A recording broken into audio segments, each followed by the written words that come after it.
In the last lecture, we have introduced an important idea, is the concept of Turnpike, that I remind you, it emphasizes the fact that when the time horizon is very long, very often the optimal strategy is essentially of a steady state nature, so that when we are moving from one place to another, when we are controlling a system from an initial state to a final destination, in a long time horizon, the best we can do is to go from the initial datum to the optimal steady state, stay in the steady state, and then jump off again. This is like if you go from your university in Changchun to the Academy of Sciences in Beijing.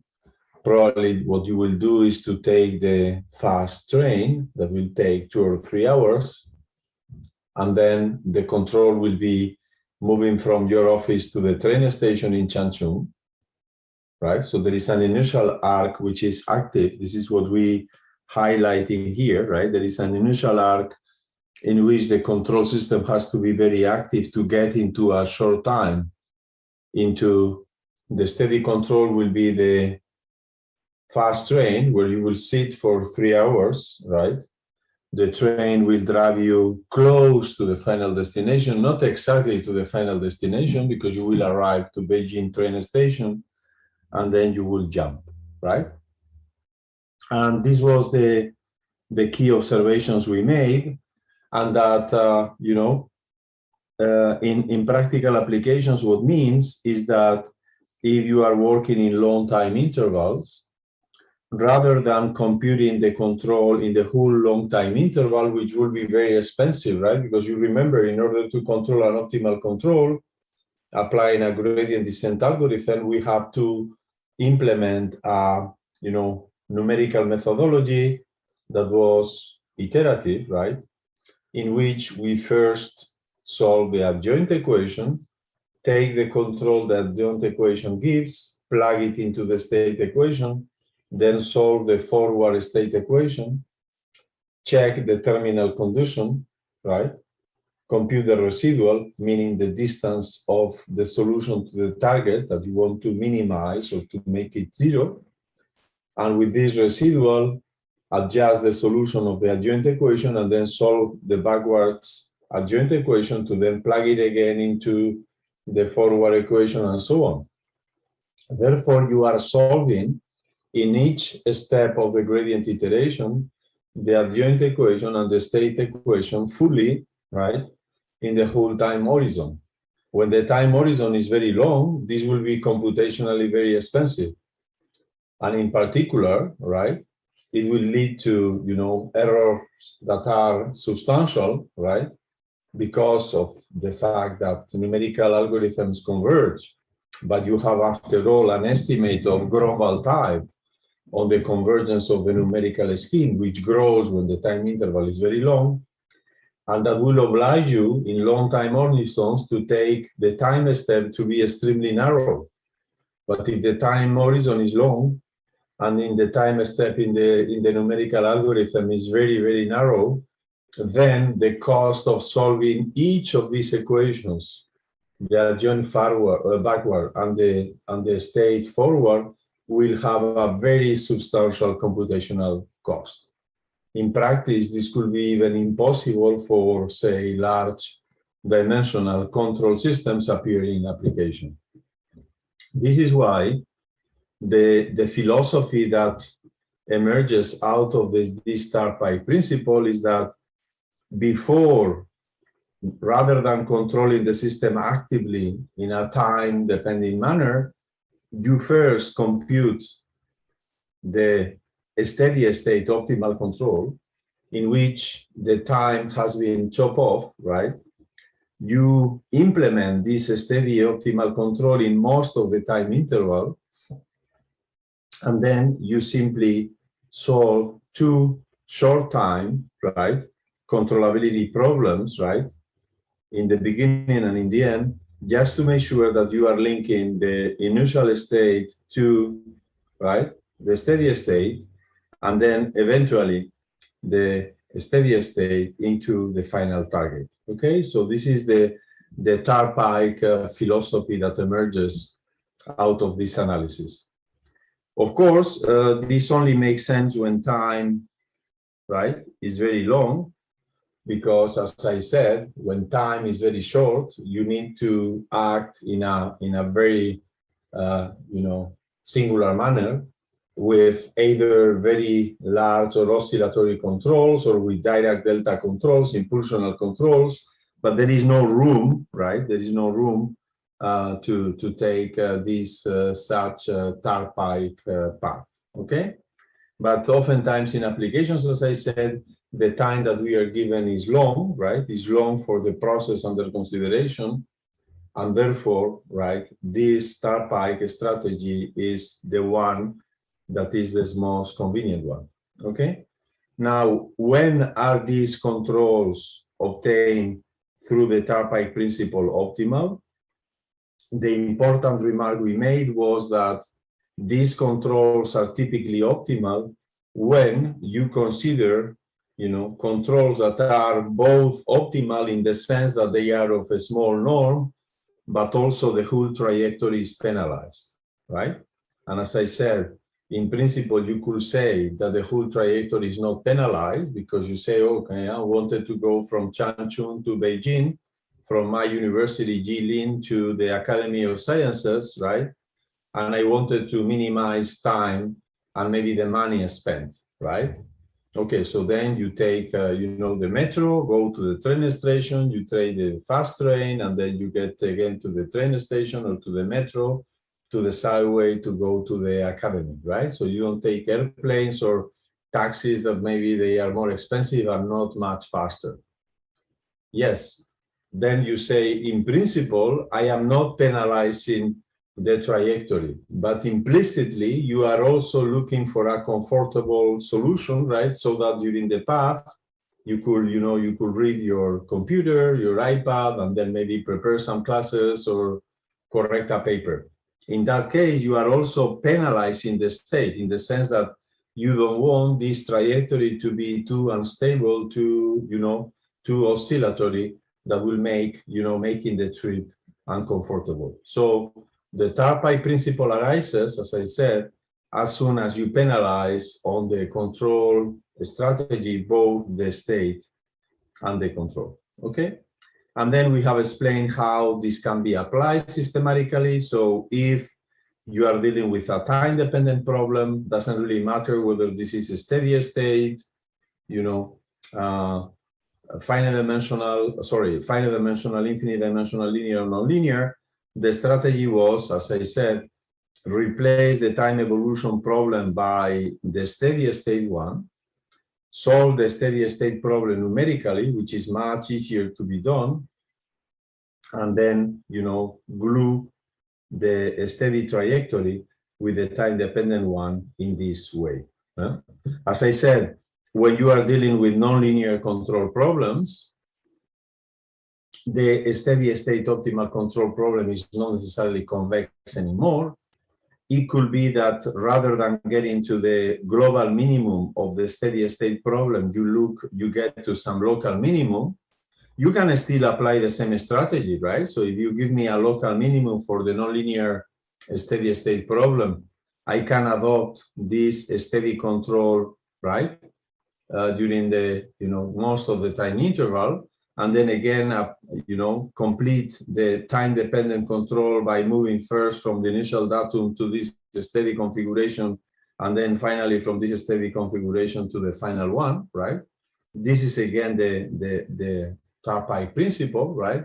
And this will correspond in practice to say, oh, I wanted to take the fast train from, from Changchun to Beijing, but maybe if I take it in a peak hour, then the train is very expensive. So I will wait 1 more hour and then take the next train, which is cheaper, right?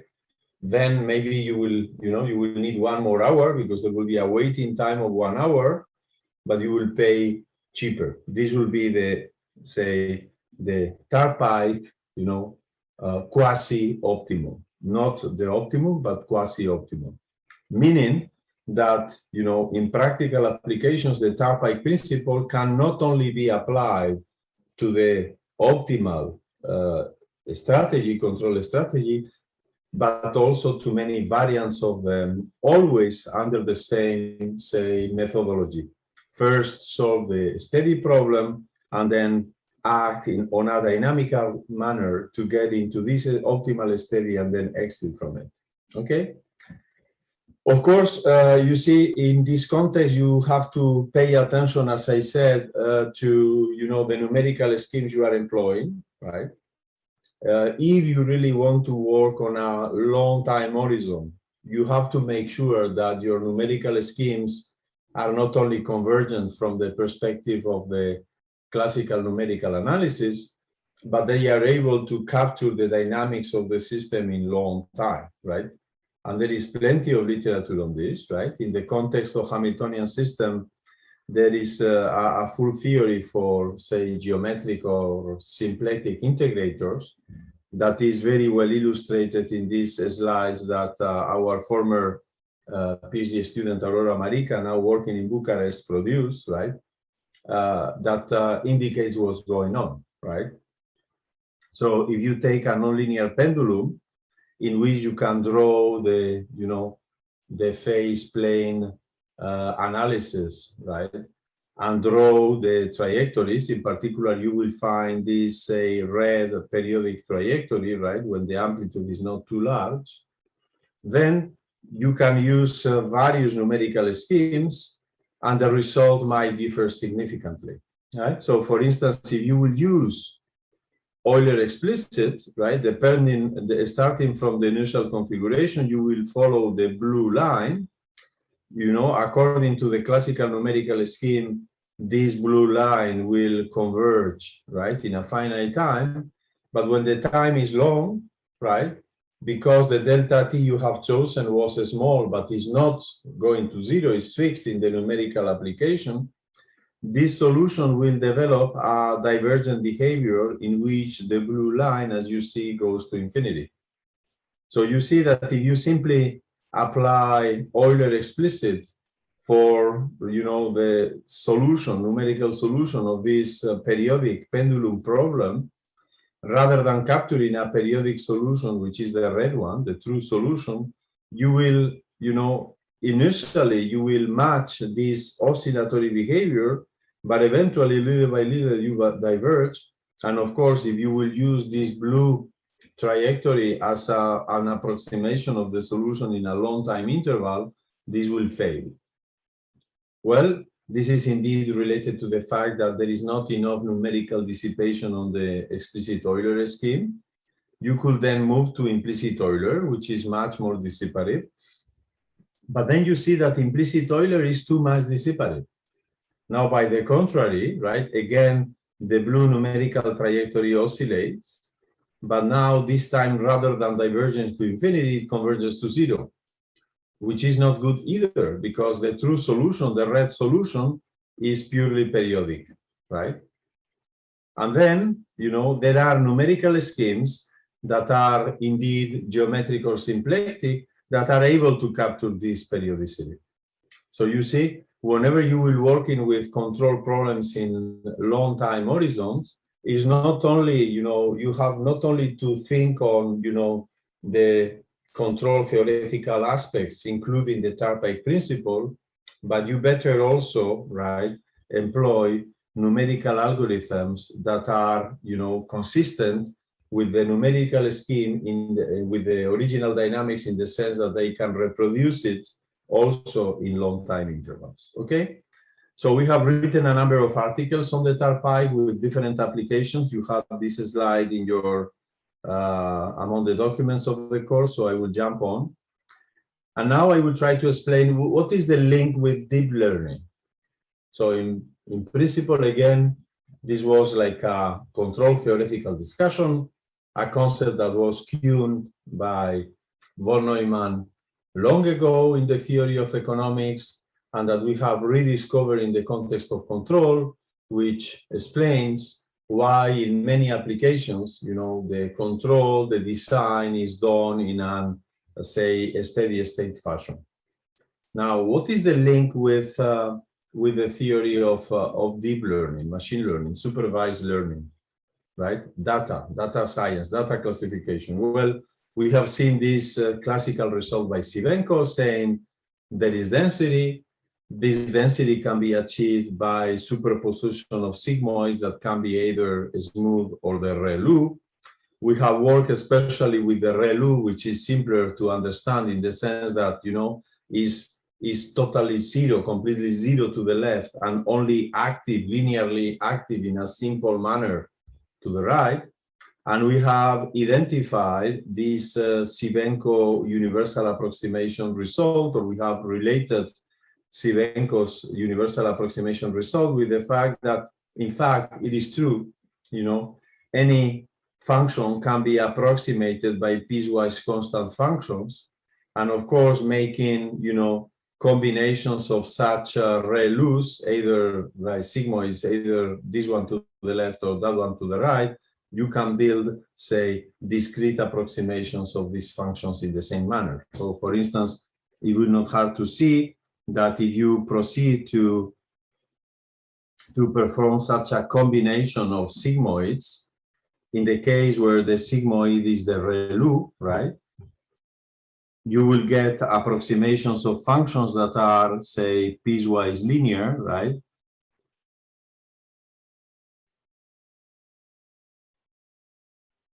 And continuous, something that is analog to the finite element method. There is, however, a big difference of the approximation that the neural networks provide with respect to the finite element approximation. Does anyone know what this gap will be between the classical approximation that finite elements provide and this one that the sigmoids yield?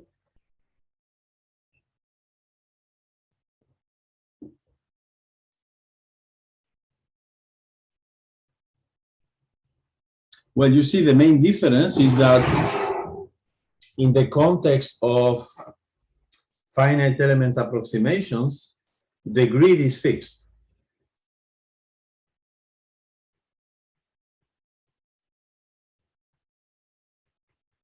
So you take your domain, you divide it into delta X pieces, and then you decide a priori that this will be the points of approximation where the piecewise linear function will have to switch, right? By the contrary, when you are doing, you know, sigmoid neural network approximations of functions, you are allowing these jumping parameters, which are actually the points where the function will be activated and will switch from the zero mode into the linear one. These coefficients theta can be chosen arbitrarily.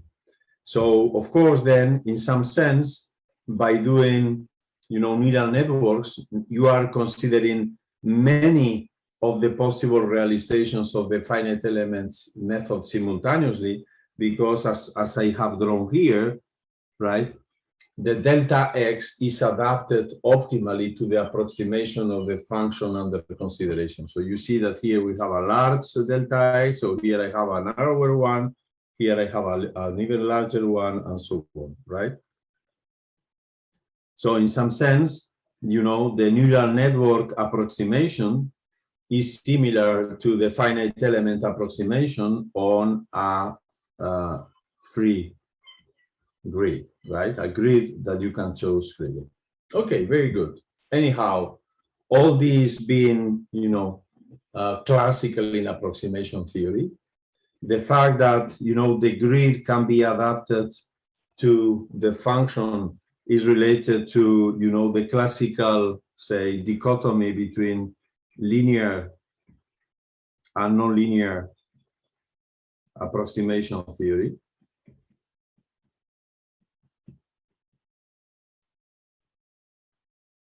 Sparse approximations are another object of interest in the context of nonlinear approximation theory, because we are not simply trying to approximate a function, but we are doing it so to capture this function optimally by possibly a nonlinear choice of some features like Fourier coefficients, right? So this is the traditional dichotomy between linear and nonlinear, right?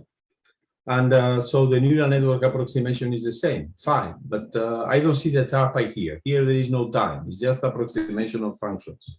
Well, as we have said, you see immediately the time dependency of control problems emerging when you think on, for instance, classification problems through neural networks, right? Deep neural networks. And then you do it in the context of either residual neural networks or the corresponding neural ordinary differential equation, which is just the time continuous realization of a system that is discrete on time.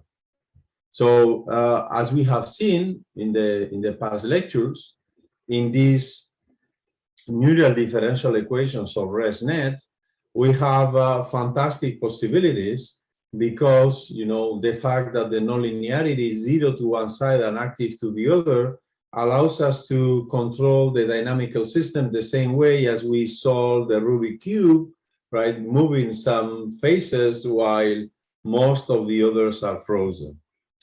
And in this way, we were able to prove that, the neural differential equation has a very strong simultaneous controllability property that normally you don't encounter in any other control system. In particular, it's impossible for linear control systems, in the sense that if you give me, for a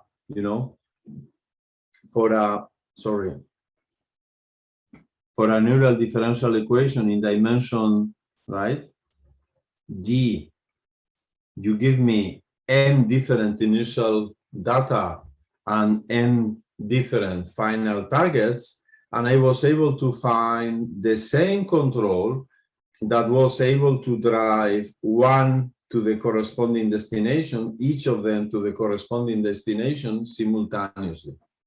Right? We said, oh, this is surprising, and this is precisely what explains the great efficiency of these, say, neural differential equations for, classifying, right? Because these are, the data to be classified, right? So these are the data, and these are the labels, okay?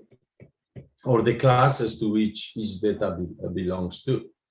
And we say, well, now that we have seen supervised learning, so this is, an interpretation of supervised learning in terms of control, we wonder, oh, then maybe the Turnpike principle has some impact on it, okay? And this is what I'm going to show. So let me just remind you that in this theorem we have said you have such a simultaneous control property, but this result is of a theoretical nature. We make a proof that can handle data sets of arbitrary complexity, right? And the control we give, therefore, is the one that is adapted to the worst case scenario. But in practical applications, as we have shown, right, the controls are often much simpler, and they can be discovered through, numerical approximations. So what we did in this say, work with Carlos Esteve, Dario Piguin, and Borjan Geskowski was to explore what is the output, of, applying the Turnpike philosophy to these, say, residual neural networks. What will be applying the Turnpike philosophy or the Turnpike methodology? The idea will be, well, what did we say? We said that in order to achieve Turnpike, right, you would like to penalize the state all along the time horizon. Again, people will tell you, well, this is not my goal. My goal was just to, get from the initial position to the final corresponding label or destination. It's true, but we have learned that, when you are doing that in the context of control and the time horizon is long, right, it is better to do it also penalizing the trajectory. Is our time horizon long? Well, if you are thinking of deep neural networks, the depth of the neural network is related to the length of the time interval. So we are indeed in a context of long time horizon. So why not applying the same philosophy? And then at this respect, I wanted to show you just two simulations. So the first one, you know,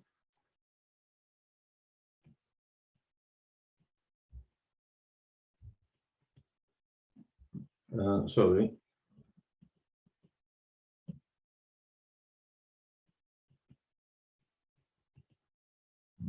In the first one, I just do it ignoring this Turnpike principle. I say, listen, the goal is very simple. The goal is to take this data. I mean, these are like two soccer teams, you know, playing in the, you know, in the Olympiads in Tokyo, right? And so before the match starts, we need the blues on one side of the field and the reds in the other. So the goal, right? I don't need to penalize the trajectory. Any player will do whatever he wants to. The only thing I want is that, well, the controls are not too large, because if the controls are very large, it means that the players will, you know, burn a lot of energy. And this is something I want to avoid before the match starts. And the goal is simply to really, you know, bring everyone to the corresponding field, right? Either, you know, up or down. And then because this is the goal, I just penalize the arrival point, right? So when I do this, then you see how the players behave, right?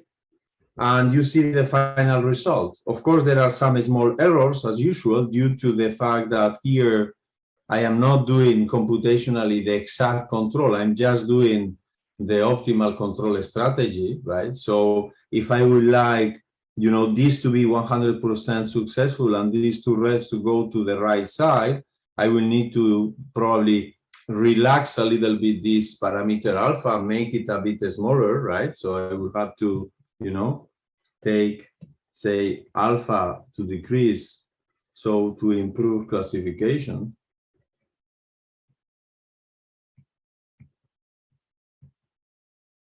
But what I observed in this, say, dynamics I have, you know, drawn, is that the controls oscillate, the trajectories oscillate quite a bit, right? So you see in particular how the rect trajectories, right, that eventually end up going up, right, just before they were still going down, right? There are quite a substantial oscillations on the controls and on the trajectories we are considering, right? So here we have considered one of the particles, and we have drawn, you know, the behavior of both the x1 and x2 component on the plane. So we see that the trajectories are quite oscillatory.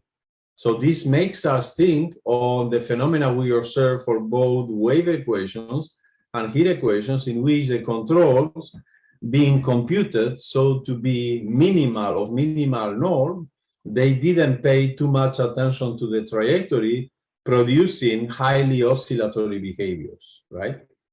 So we say, well, we could then maybe apply the Turnpike philosophy. We are, after all, in the deep learning regime, the deep neural network regime, which corresponds to long time horizons. What happens then? So we do the same, but now, right, we penalize, right, the state all along the domain. All along the domain, right? So here we are just saying, this time, not only I am interested on arriving to the right, say, splitting classification of the data, but I want to be careful also that the trajectories are not too wide, right? We do the same, right? Sorry. We do the same. And this time, what we observe is that, you know, the trajectories are very active in the beginning, but soon after they stabilize, showing a pattern that is nearly of a steady state nature. So this is the Turnpike principle, right? So what is the conclusion? The conclusion is that this Turnpike principle that was initially introduced in the context of the theory of economics for economic planning in long time intervals, right? That was later rediscovered in the context of partial differential equations with the work we did with Alessio Porretta back in 2013 and posterior developments. It applies also in the context of supervised learning, right? And deep neural networks, in the sense that because we know that the neural networks, in particular the neural differential equations, are able to achieve fantastic classification results like this simultaneous controllability, once you know this, right, you can wonder which kind of numerical control you will implement, right? And then the conclusion is, when you do it in a Turnpike manner, penalizing the trajectory, you will typically get controls which are less oscillatory, and that in particular you see you could avoid, in some sense, the very long depth of the neural network, because you will achieve your task, right, much faster than needed.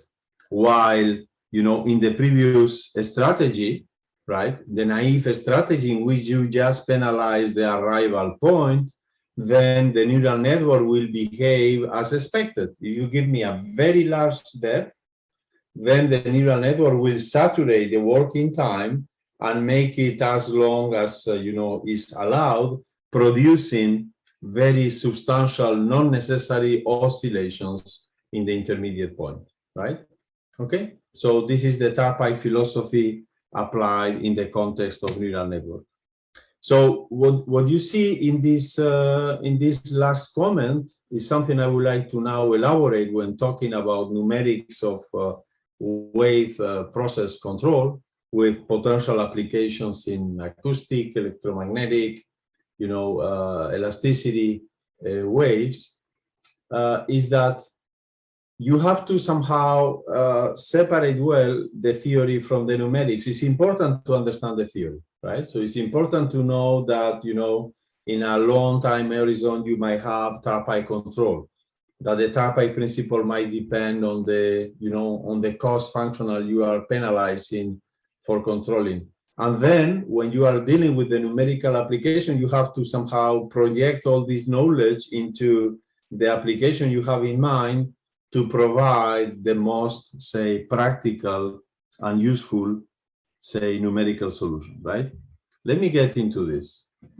So let me briefly comment on the control and numerics, right? So, and then this is a very classical topic, right? And it's very much related to trying to give an answer to the following question is, should we optimize first, or should we, oh, sorry, or should we rather first discretize the problem, right? Discretize the problem.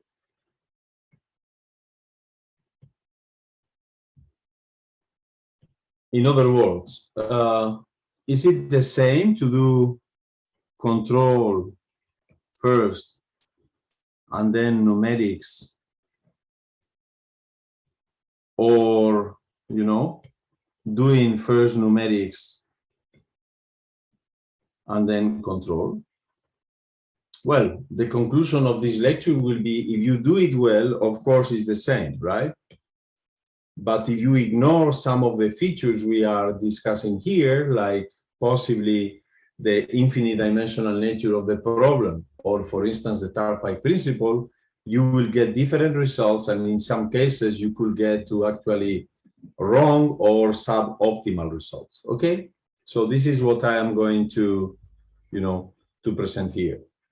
So there are several, say, articles and books, you know, I could suggest you. So there is, for instance, some lecture notes I wrote many years ago, 15 years ago, where I make a summary of the theoretical results on PDE control, right? Even though there has been a lot done since then, I think this is a good introduction to the topic, right? So this is a long article, so maybe like 90 pages. So handbook of differential equations, evolutionary equations, edited by Konstantina Fermos and Eduard Feiereisel. More or less simultaneously, 1 year before, I wrote this Cyan review paper, still quite substantial, like 50 pages or so, where I explain the basic ideas on how to analyze the interplay of numerical approximations and control problems for wave phenomena, right? I focus here mainly on finite differences and the wave equation, but similar, ideas have been developed later for other numerical schemes like finite elements and other wave equations that are more sophisticated, like the elasticity system. Okay. We have a companion book published, I think it was published like in 2013 or so, in collaboration with Silvana Hervedosa, where we revisit the same problem of control and numerics for waves. And there is this paper in collaboration with Arnaud Munch, where we address the problem of developing the numerical version of the Kanai or transmutation transform for heat equations, okay? So let me tell you briefly what are the key features. Okay, so I go back to the simplest problem we have considered, the one-dimensional wave equation with a Dirichlet control acting on one extreme. So in this case, I assume that the wave equation is occupying, the elastic string is occupying the space interval 0, 1. I have 0 boundary conditions to the left, I am controlling to the right. I have some initial condition, and I try to drive the system to equilibrium. We know this can be done, right? If time is, right? So we know that this is okay if the time t is greater than 2, right? So what we are doing, so in this case, there are two players, right? Two controls. There could be one attached node and then one single control. What we are trying to do is playing like, kids with a vibrating string. So to, regulate oscillations just by acting on one of the extremes of the string, right? So as we explained, the adjoint methodology is the right way of analyzing these problems, right? According to the philosophy of Jacques Lyons, we reduce the control problem to an observation problem, right? In this case, the wave equation being purely, time reversible, I have taken initial data for the adjoint equations that are taken at t equals 0, although we know that for a, say, true numerical implementation using the residual in the state equation, I should have taken them at the final time, but this doesn't really change the analysis. We said, listen, rather than considering the control problem for the wave equation, simply focus on the adjoint problem. Is the same. Now the control is gone. You have 0 boundary conditions, so it's simpler. And then, given the energy of the system, which is constant in time, you should rather focus on the problem of observability, in which I try to recover the initial energy out of the energy concentrated on the boundary where the control is being active at x equal 1. We have shown this inequality to be true, but only when the time is greater than 2, due to the finite velocity of propagation. And in particular, we have shown this to be, to be doable by using multiplier techniques that also apply in the multidimensional case.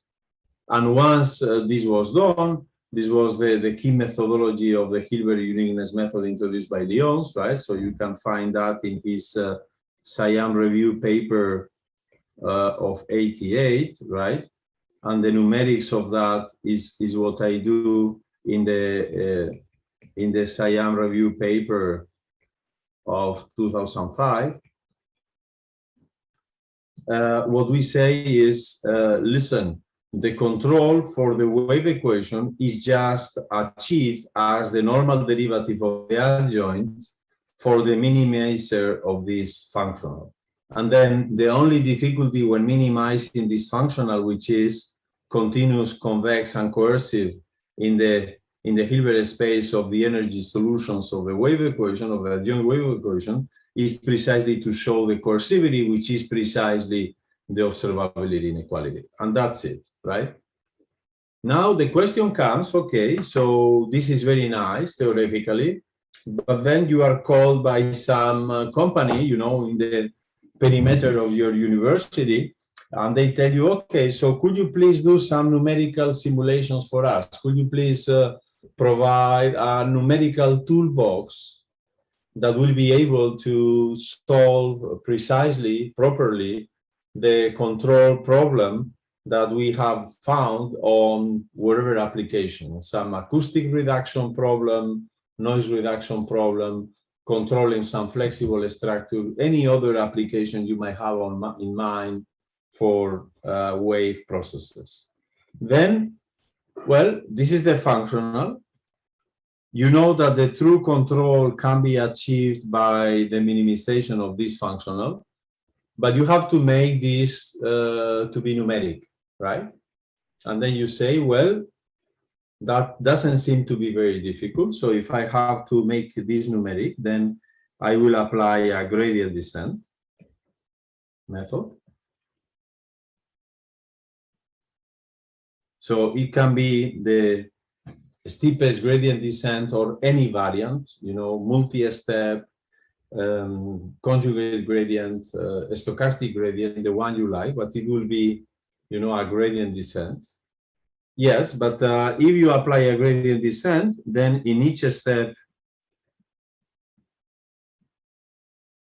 you need to solve the adjoint equation,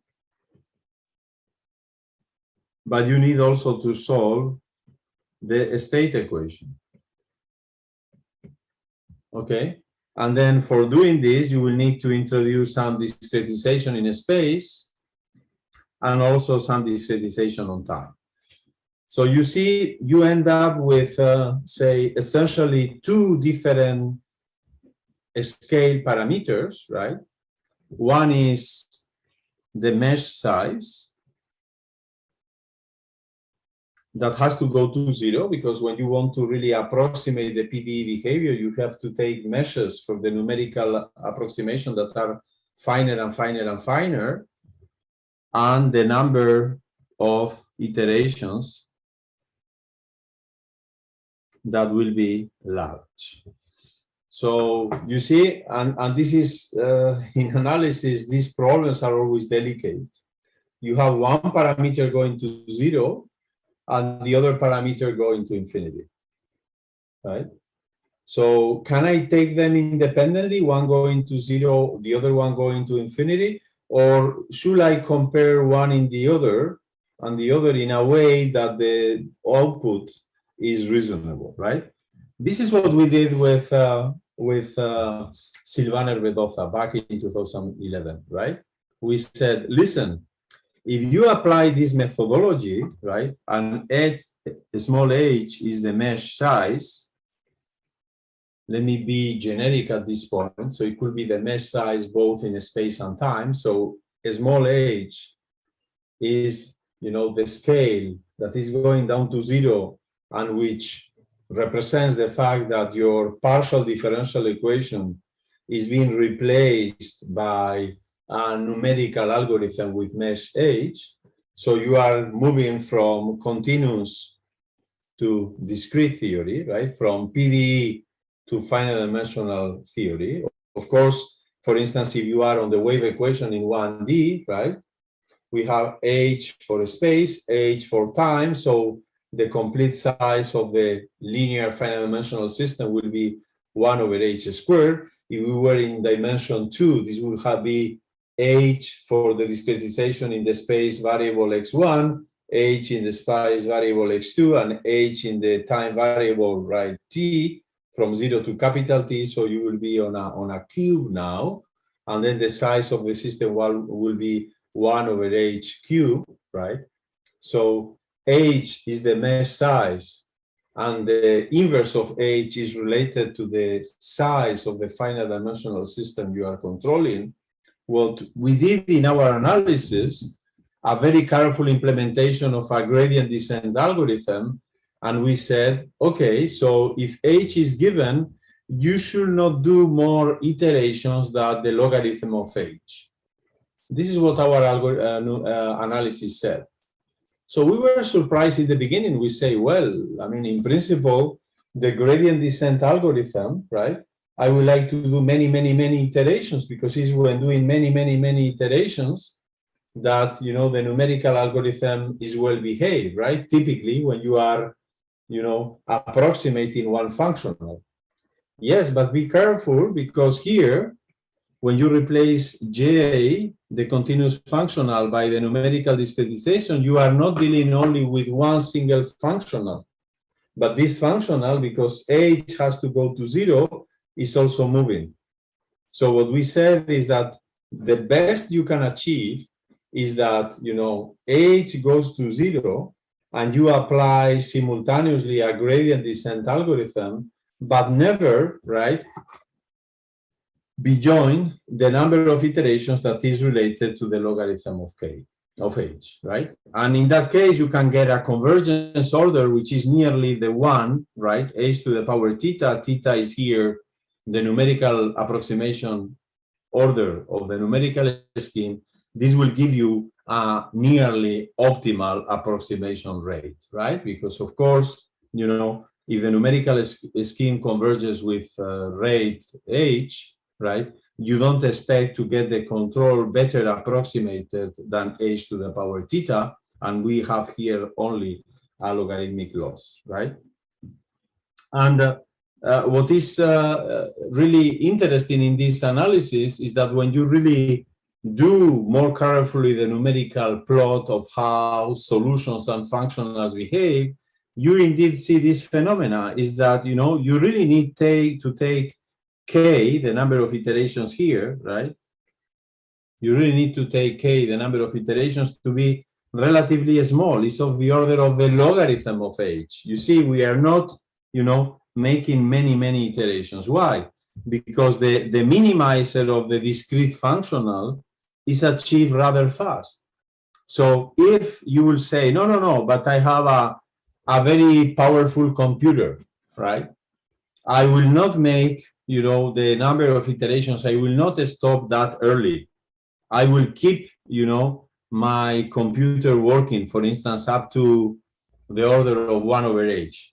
Well, if you do that, right, then if you do that, you will be doing many more iterations. So you will be using your computing power, you know, in an unnecessary manner. But not only this, is that, you know, you will be farther away from the minimizer than you were after 1 or 2 iterations. So this surprising fact that, you know, the fact of going beyond this logarithmic scale in H is useless, right? And actually takes you away from the minimizer. This very surprising fact is not only a theoretical result, but it's actually, you see something that you see in numerical applications. And then you wonder why, right? Why this is happening? Of course, it's related to the fact that, you know, we are approximating infinite dimensional dynamics by finite dimensional ones, and this is never easy, right?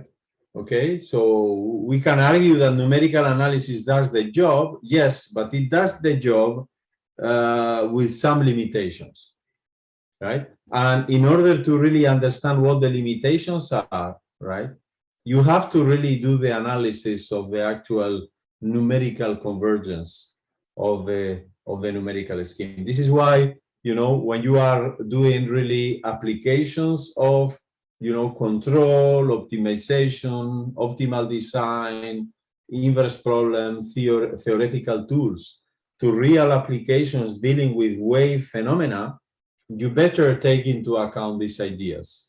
Even if you are not an analyst, even if you are not interested on the proofs, and you mainly want to develop some numerical solver, you have to really take into account these facts, right? Otherwise, as I said, you take the risk of computing too much, spending a lot of time and money, right? And getting worse that you could have achieved just by doing a few iterations of your algorithm rather quickly. What's going on? Let us analyze.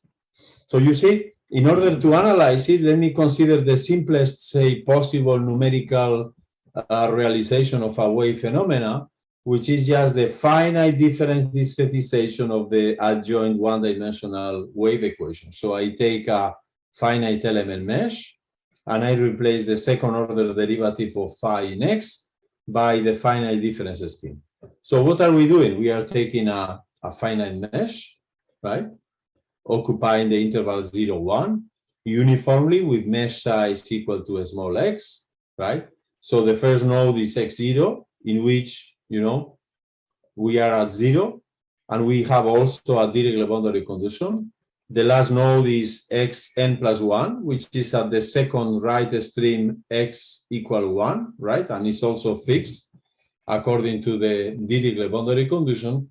And we are replacing a continuous vibration of the string by a piecewise linear, right? Continuous as well, but piecewise linear, not smooth, just Lipschitz deformation of the string, which is achieved just by linking all the values of the discrete solution. Okay, so we are moving from a finite dimensional, from an infinite dimensional Hamiltonian purely conservative systems in the energy space, in an infinite dimensional energy space like the wave equation, into a finite dimensional Hamiltonian system, which is the projection into a capital N, right? So capital N, finite dimensional of dimension capital N of the order of 1 over h Hamiltonian dynamics. Okay, so you see that the number of active nodes when you are considering the finite different discretizations is just capital N, right? Why? Because the first one is at 0 because of the Dirichlet boundary condition. The last one, n plus 1, is also at 0 because of the Dirichlet condition. So you need to deal only with the actual deformation of the first, the second, up to the nth. Okay, very good. And then you say, well, I apply, the finite, the control, the adjoint methodology for this finite difference problem. And I will find something that is very similar for the minimization of the control of the wave equation. What was the functional to be minimized for the control of the wave equation? It was something like 1 over 2, right? It was 1 over 2, the integral from 0 to t of phi x at the extreme 1. Well, when you look at this in the finite difference setting, you realize that phi x at 1 is of the order of the value of phi at the last node divided by h squared, right? Why? Because what is an approximation of this deformation, right? Of the derivative of this deformation is simply the value at n plus 1, which is 0, minus the value at n divided by the gap here, which is h. So I get this, right? And then, of course, because I have also the observability property, this is a good exercise that you can check the Kalman run condition in that case for this problem. I know that the minimizer of this will give me the control.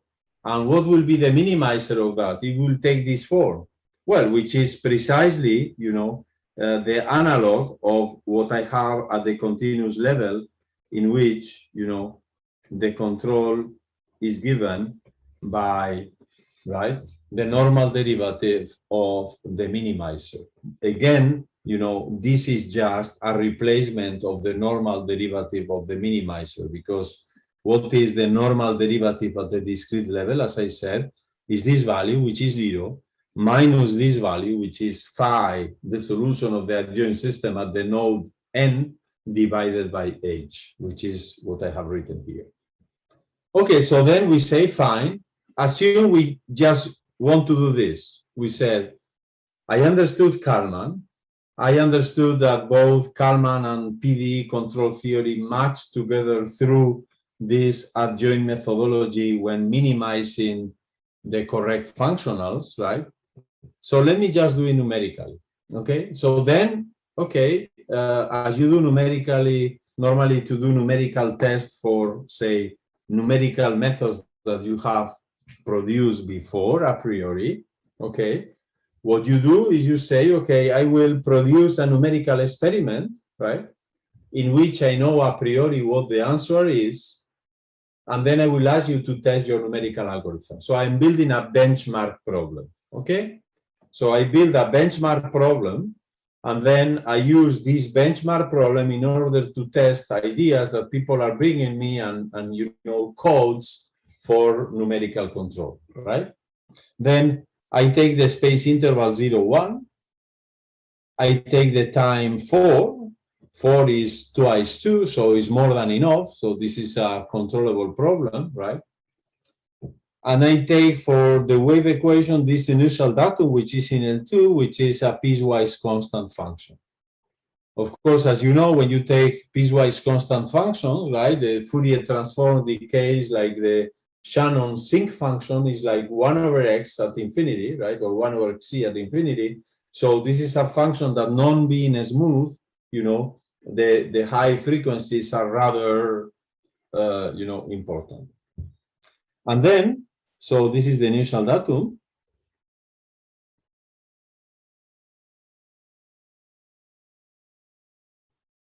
And this is the analytical control, right? So this is the initial datum.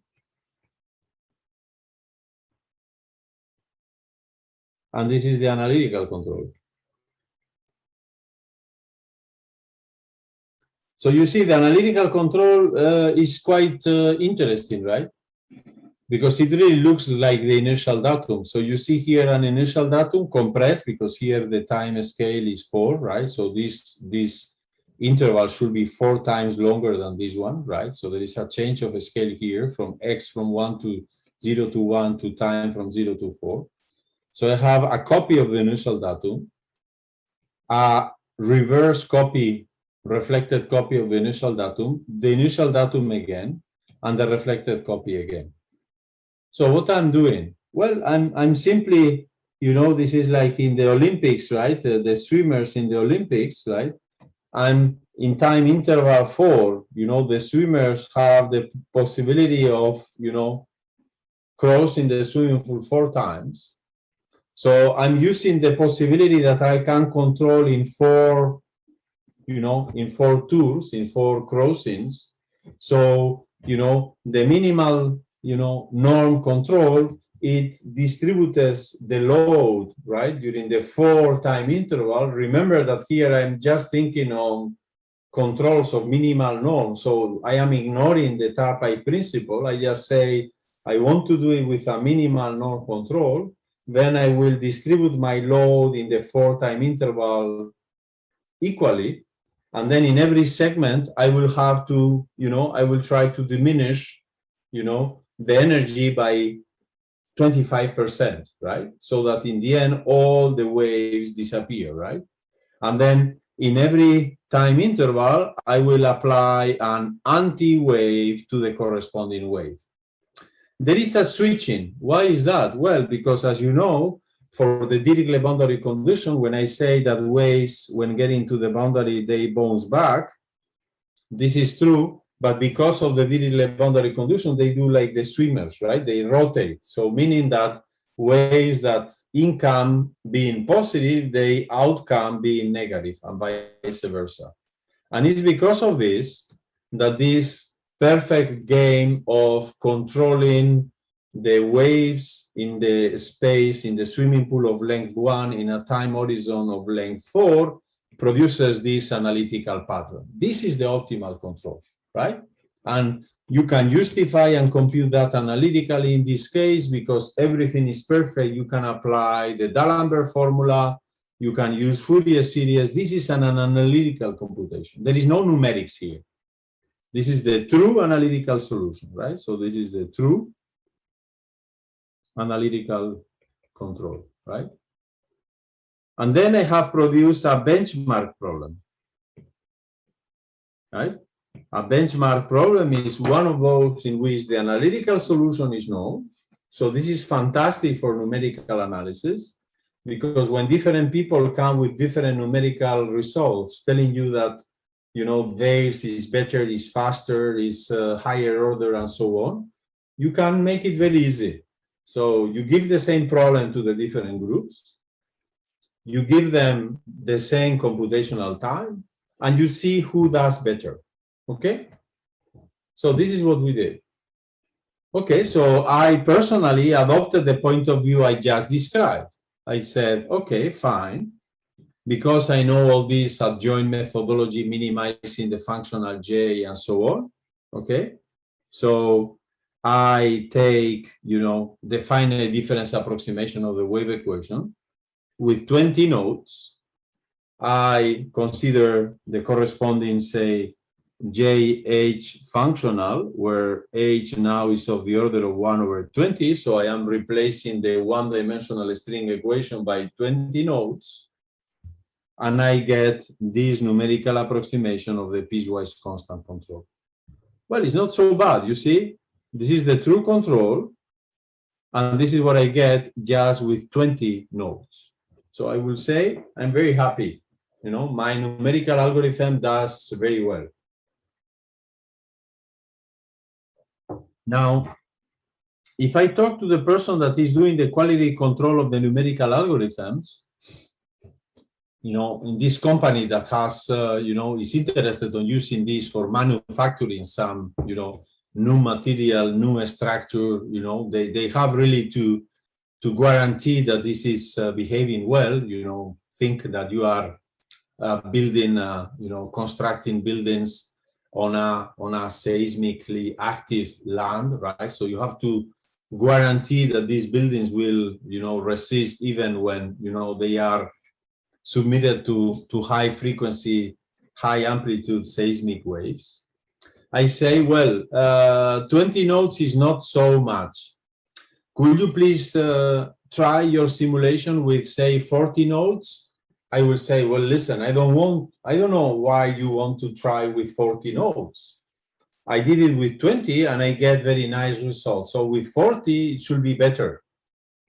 Okay, but the company tells you, yes, but I mean, this is a benchmark for us. It's very, even if we use it only for 20 nodes, for us, it's very important to make this convergence test and that you show that with 40, you get something better. You do it with 40 nodes, so then, of course, the computational size of the problem is increased by 2, right? Before, the finite dimensional dynamics was of dimension 20, now it's of dimension 40. You run the numerical simulation, again, the same, you know, you minimize again the functional JH using a, you know, gradient descent algorithm, now with H of the order of 1/40. And you get something like this. You know, people in the company will tell you, well, this looks very similar. There are some high frequency vibrations. This is natural because now there are much more high frequency components, right? You know, the dimension of the system is 40 now. Before it was 20. So the 20, essentially the 20 extra frequencies you have, you know, added are high frequency components. So this explains the oscillatory pattern in this numerical approximation. But what is even worse, I don't see any improvement on capturing the actual piecewise constant shape of the control, which is like this, right? Okay, so then tell you, okay, so to be convinced that your numerical algorithm is working well, we ask you to do it with n equal 100, right? And then, oh, you know, people will complain. So why you want me to do it for 100, you know, say, components on the finite-dimensional system. This will take a lot of computational time, and you were fine with n equal 20. And they tell you, yes, but in our company, you know, this is the benchmark. And for us, it's very important to make sure that your algorithm is behaving well with respect to it. Okay, good. Now you do it with 100 nodes, and you see something almost chaotic. Oh, this is very embarrassing. I have to show this to the, you know, to the company. And clearly, this is a manifestation of some unstable, lack of convergent phenomena, right?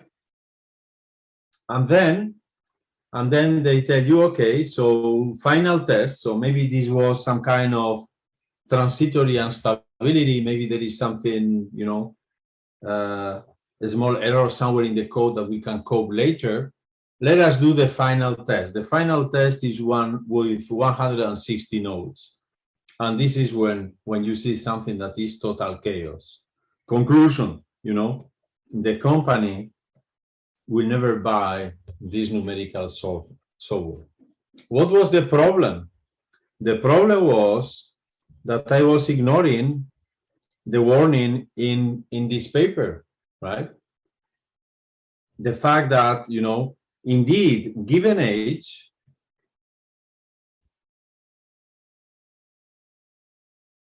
right, we should stop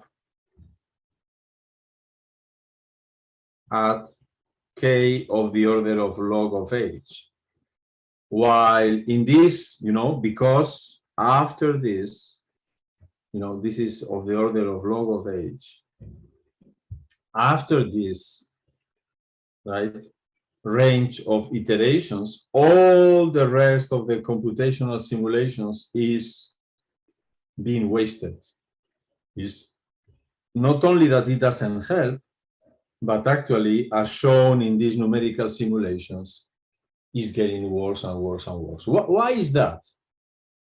Right? And this is what I explained in that Science Review paper of the year 2005. You say, well, I mean, this is very surprising. For the wave equation, I have the numerical, the Fourier series representation using the sinusoidal functions and the corresponding, say, harmonic oscillators. This is the Fourier representation, right?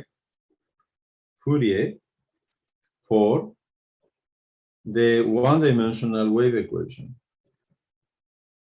Now, if I do the Fourier analysis of the numerical scheme, I have something very similar.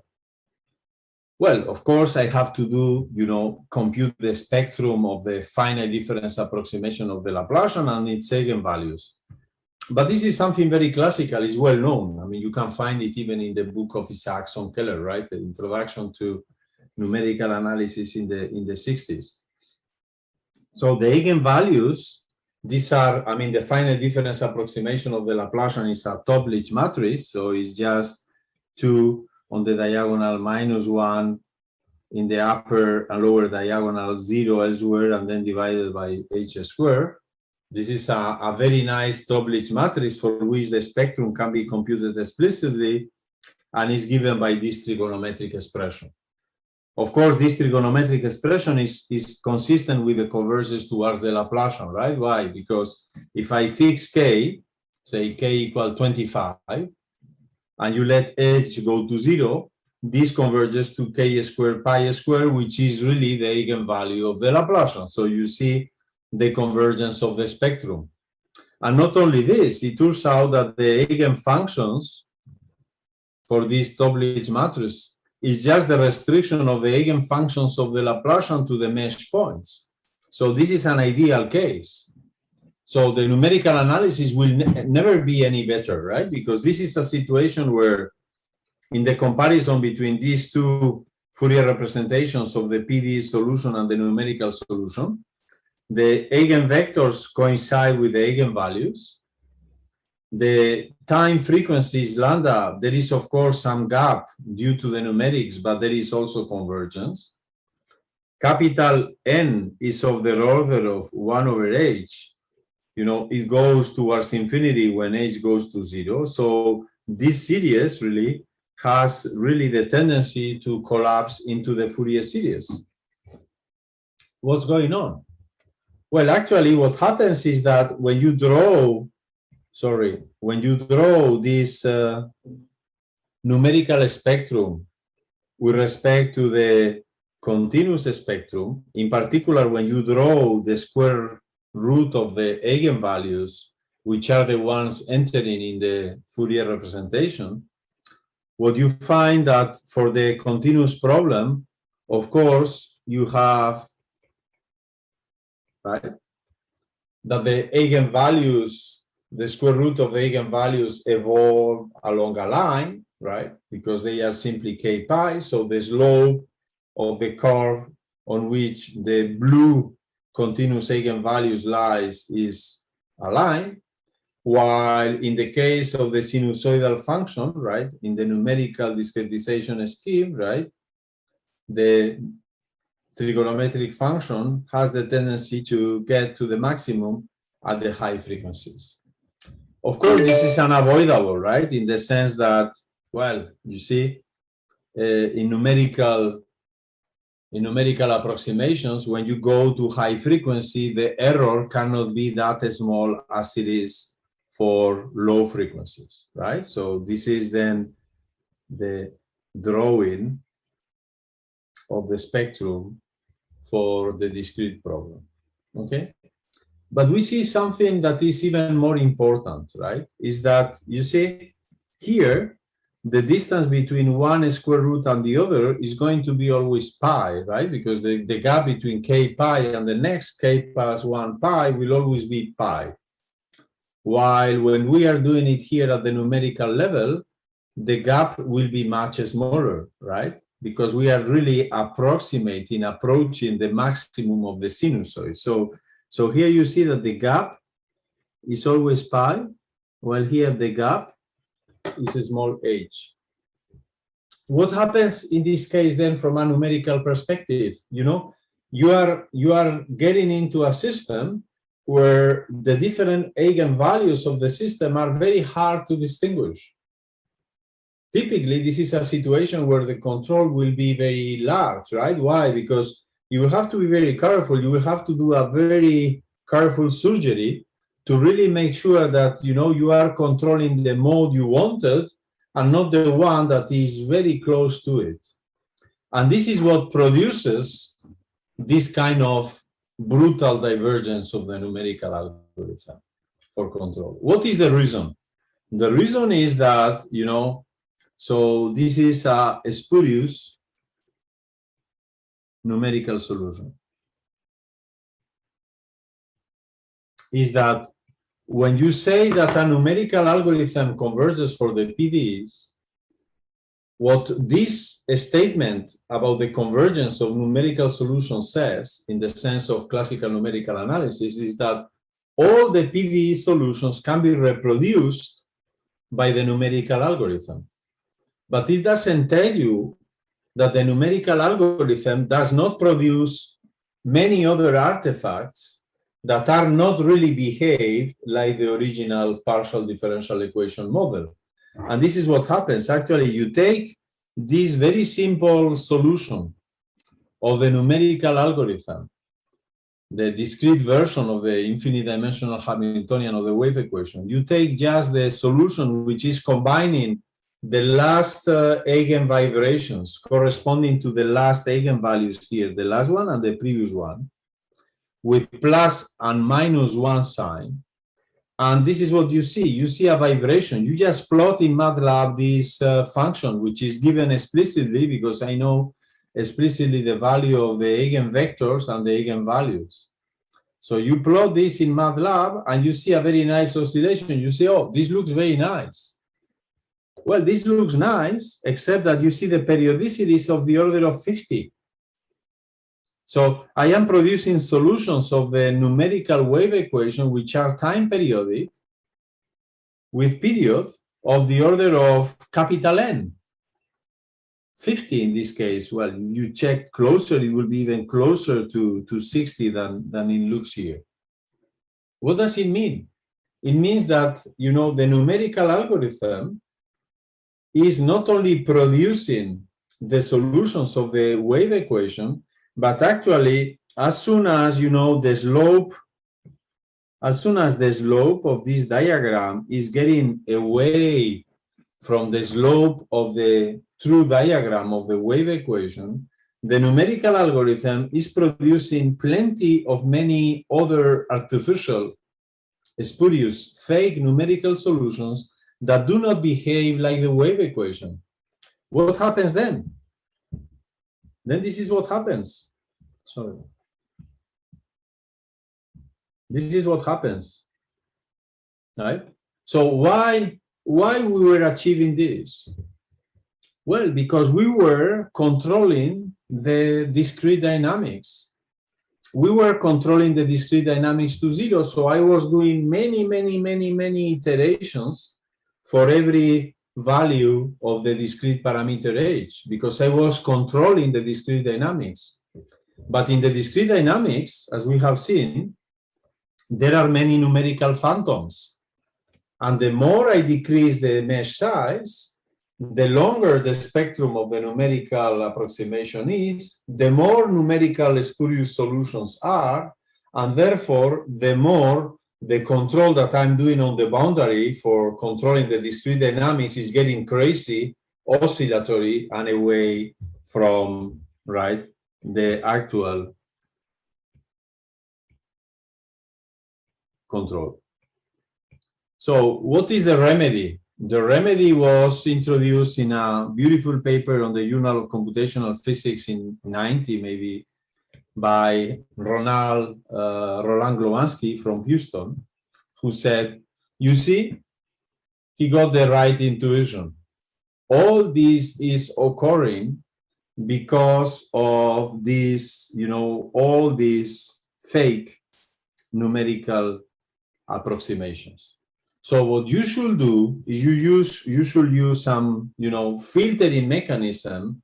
So to, out of the, say, the numerical solutions of the adjoint approximated wave equation, you remove all these high frequency components. If you are able to remove all these high frequency components, then, the approximation of the wave by, numerical ways will be much faster, and you will have better chances for control. And this is what we did, and this is what you see. So now you see that, even if you are, have to go through this benchmarking process, right? If you use filtering to correct, the approximation method that we developed so far by minimizing the functional phi h, you minimize the functional just on the subspace of low frequency filter solutions, then now you see this time the convergence towards the numerical, say, towards the true control. So what is the conclusion?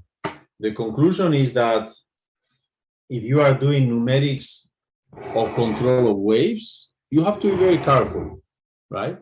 Not necessarily by making computations bigger, more precise, you get closer to the results.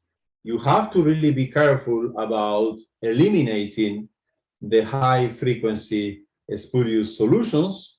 And there are different ways of doing this. One of them is to really use some Fourier filtering. Actually, as Roland Glovansky indicated, this can be done efficiently, for instance, in a finite element context, combining two grids, one fine for the control and the other one coarse for the computation of the adjoint. Or, as we explained in this other paper with, Sylvain Hervé-Doffa, know that, you have to be very careful about the number, of steps of the gradient iteration you apply at every, say, numerical grid, right? And stop before your algorithm starts bifurcating. Okay, so this is an important topic, and this is a very substantial warning. Be careful when you are dealing with wave processes, right? The control and the numerics may produce this kind of unexpected interactions, and therefore, when you really want to build efficient numerical algorithms, you have to integrate in your computational practice these fundamental ideas. Okay? Okay, but now if you lecture on this to people, they will tell you, well, yes, but this is because of you are dealing with a wave equation. There is no dissipation at all. Normally, there is some dissipation built in on the solutions of nature of continuum mechanics, like for instance the heat equation. And in the heat equation, the dissipation will help. Well, again, be careful. This is not necessarily the case. We have seen that even in this very simple problem, right, where we are, considering heat diffusion and controlling heat diffusion in this large domain out of a, localized, say, source or actuator here in a small omega, we have seen that even if the results are achievable and the results of, in particular, controlling temperature to zero can be achieved by minimizing a suitable functional, we have seen plenty of oscillatory phenomena. You remember these oscillatory patterns, right, that I have shown you that were discovered by Glovansky and Lyons, right? We said, oh, this in particular is, in contradiction with the expected Turnpike principle, and it was the case. But not only this, from a numerical perspective, the presence of these very substantial high frequency oscillations is also a problem in order to produce good numerical approximations, because of course, you will never be able to get something close to something very oscillatory if the mesh size is not commensurate with the frequency of these oscillations that are very, very, very narrow. So it means it will be very, very difficult to, to approximate these functionals numerically. And this is indeed the case, right? So what did we do? This is one possible remedy. It was to apply the Kanai transform. I have told you about the Kanai transform last Saturday, right? We said, take, the solution of the wave equation on a pseudo time, make this, say, time convolution, right, with respect to the parameter S with this one-dimensional fundamental solution of the heat equation, and then you will get into the heat equation, right? So we use this Kanai transform, and we said the fact that you have the Kanai transform allows you to transform the wave equation into the heat equation. Yes, but we also said that actually in here, the fact that we are dealing with the Laplacian has nothing to do with the problem. I could have taken here any other operator, right?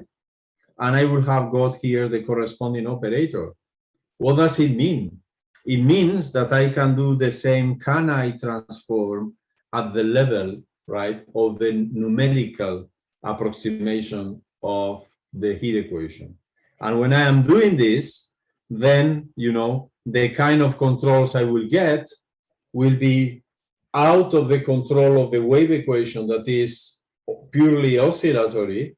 If I apply this Kanai transform, in which, you see, the dissipative effect of the heat equation is built in, of course, this, say, convolution kernel, which is getting milder and milder and milder as t evolves, we have its impact. And then this is what we did in this paper published in the Journal of Computational Physics with Arno Muntz. You will encounter controls which are behaving really as you expect, right?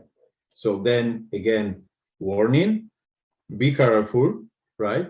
Also for the heat equation, the numerical approximation, very precise numerical approximation of controls can be tricky because of high frequency phenomena. And then again, right, all the theoretical developments we did that might seem to be very PD oriented and too analytical and complicated, like, for instance, this Kanai or transmutation technique, has also a numerical output, a numerical projection, and produces benefits such as those represented here, in which I have shown you that you can build numerical controls for heat equations that somehow behave nicely and they escape to the difficulty of reproducing this impossible high frequency instability phenomena. So the conclusion is that even if you are doing control just computationally, it is much better when you have a good analytical understanding, because otherwise, if you just use black boxes, right? Either academic or commercial, doesn't really matter. If you just use black boxes, discretizing, right? And then directly computing the numerical approximation of the control out of this discretized, right, black box, you could get into situations like this. There is nothing wrong here from the perspective of computing the control of the finite dimensional projection. But if your goal was to compute a numerical approximation of the true control of the continuous dynamics, then this is a catastrophe, right? And this is often what we want, right? Because, you know, in most of applications to natural sciences and industrial processes, the relevant models under consideration are those of continuum mechanics, and therefore the control we need is the control of the partial differential equation. And from that perspective, such a black box computational approach without analysis will be a disaster. Okay, good. So thank you for your attention. So in this next lecture, I wanted to talk also about something more applied oriented. It's related to a topic, a field that is also very, very active because of the many applications. And I would like to report on the joint work with our former postdoc, Dogman Ko, who is now a professor in the Catholic University in Korea, and Daniel Veldman, who is a postdoc in our group in Friedrich Alexander University in Erlangen, right? Okay, so there are many different applications of collective dynamics, basically large systems of particles in interaction from a control perspective, right? So some of them are neurosciences, some others are related also to large networks. It could be, you know, a social network, for instance, or networks of, you know, electric distribution. So in all these systems, the features are that, well, the model is rather simple. It's just about, you know, describing interactions between agents. So theoretically, doesn't look very complicated, but they are very high dimensional, right? And therefore, again, the control theoretical aspects are hard to deal with, right? So there is a large literature on this topic. You have the slides, you will find these references over there, right? So how do they look? In particular, there is this, this introductory paper by, for instance, Mosh and Tadmore on the, you know, the mean field limits, and this other, say, survey article by Murray on, you know, on the networks of multi-agent systems that are very interesting. So how do they look, the kind of systems we have in mind? Well, it could be linear or nonlinear. If you think on a linear representation of the system, Aij is just the connectivity matrix of the network under consideration. So Xi and Xj, you know, represent simply the state at the node I and the node J. So it could be a social network indicating what is the opinion of the individual I, which is socially connected to the individual J, right? And as we do in our life, right, we are related to many people, family, friends, colleagues, you know, and people that we know less. So information we get from newspapers and so on. Sometimes we are reading information from people that we never met, right? And then we are allocating a weight to each of these, say, inputs, right? So this matrix here is simply representing the intensity of the influence of one agent into another on the global dynamics, right? And then the system is evolving in a very simple manner as a finite-dimensional ODE system of ordinary differential equations, in which, you know, the state of each agent, so the opinion of the individual I, is evolving. You know, the time derivative here, dot represents the time derivative. The evolution of the opinion of this individual is, in agreement with the input that this individual is receiving for all other people in the network who with he or she is related or connected. Okay, as I said, the model can also be nonlinear, in which case these functions could be nonlinear functions of the argument. But even the linear case is already complex enough. So you say, what is the complexity? I mean, if the problem is linear, this is a linear matrix system, right? So in the linear context, right? So in the linear context, this can be written as a large system of this form, right? Or if you are of this form, it's a matter of notation, whether we call A or minus A the matrix associated to Aij. So the difficulty here is that the dimension n can be very, very large, right? And when the dimension n is large, everything, including just checking the Kalman rank condition, can be sophisticated, okay?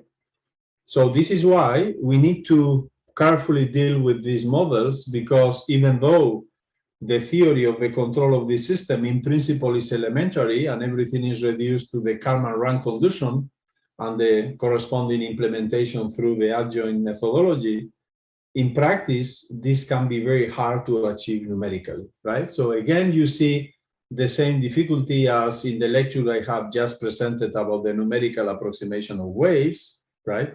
Having a good analytical understanding doesn't mean that you have a good solver in order to address this problem.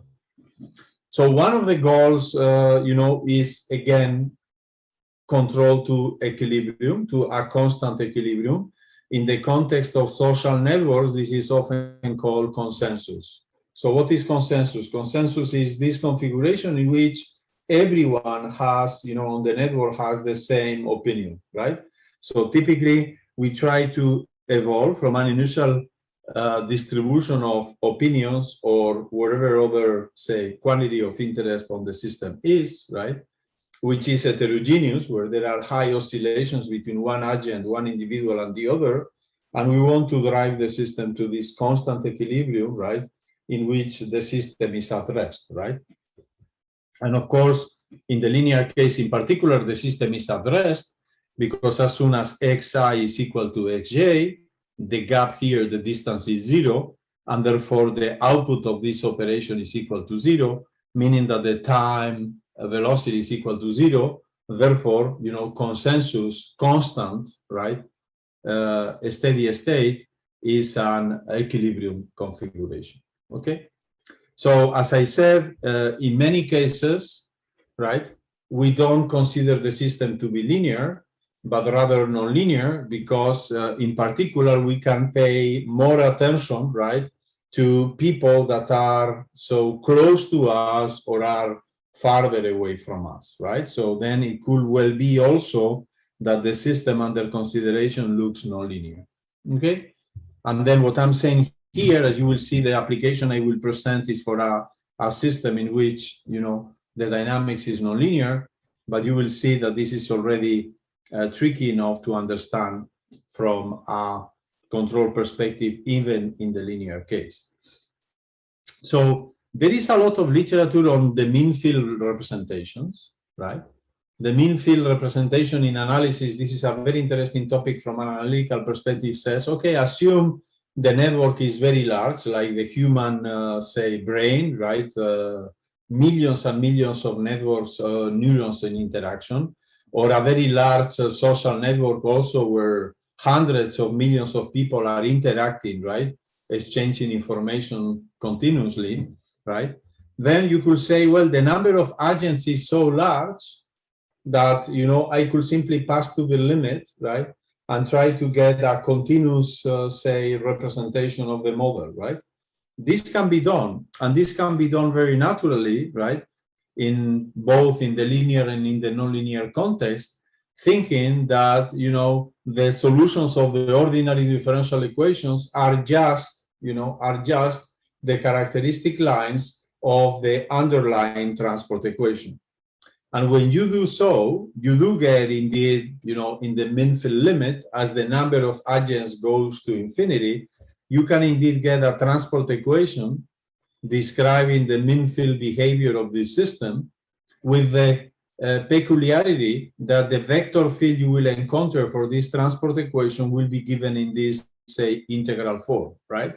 So meaning that, you know, the characteristics now in this model are not independent one to each other, but they are rather interacting in, you know, in a way that mimics the fact that indeed we are dealing with a, say, network system in which the different agents are, you know, interacting. So the fact that, you know, this transport equation, although being in particular in this case linear in mu, right? If, you know, this was a constant or quadratic in mu, even though it looks simple, the analysis of this, say, transport equation, because of the non-locality that the interaction of all the possible agents produces, leads to a model that is quite complicated. So even though, in particular in this paper here, right, in this Cyan review paper, there is plenty of literature on this, it was very nicely described how you can pass to the limit to get this mean field model. The use of these mean field model strategies for control is not so easy to implement.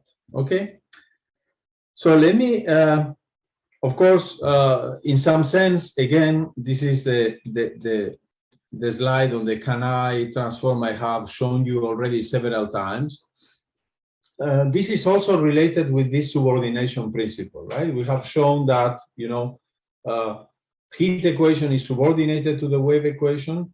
You can also think that the finite-dimensional particle system is subordinated to the mean field limit, right? So n going to infinity is a model that is richer, right, than the reduced model when you are dealing with a finite number of agents.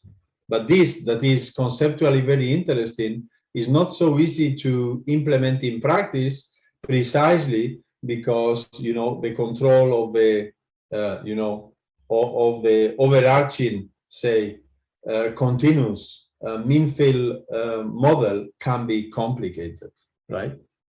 So in this works with Dogman, Co. and Daniel Bellman, we considered a very classical application, right, in animal behavior, which is the herding of a big flock of sheep, right? So you know that in practice, oftentimes, you know, in you know, we are led to situations in which we have to transport a large crowd of sheep from one place to another, and this is done often, you know, with the aid of herding, you know, of guiding dogs, right? Let me show you a video where I show you an application. This is a competition that is every year conducted here in Basque Country, where I am now, in the north of Spain, right? Where, you know, this is a competition of shepherd dogs, right? Where the shepherd, right, is giving instructions to the dog, and the dog has to conduct the flock of sheep, not that big in this case, maybe 10 sheep or so, to the destination, right? This is a short video that I invite you to observe.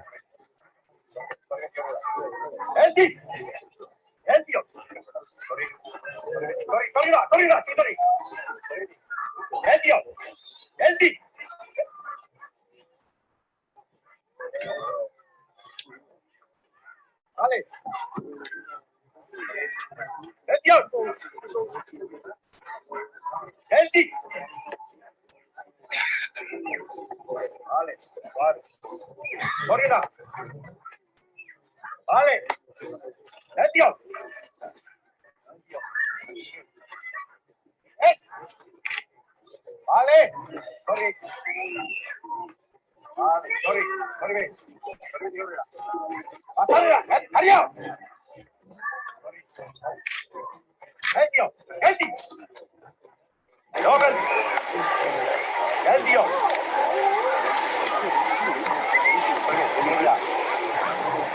Adiós. Adiós. Adiós.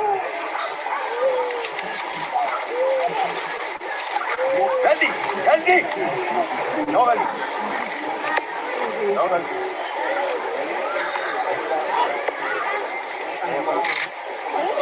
Vale. Adiós. Sorry. Adiós. Sorry. Adiós. Adiós.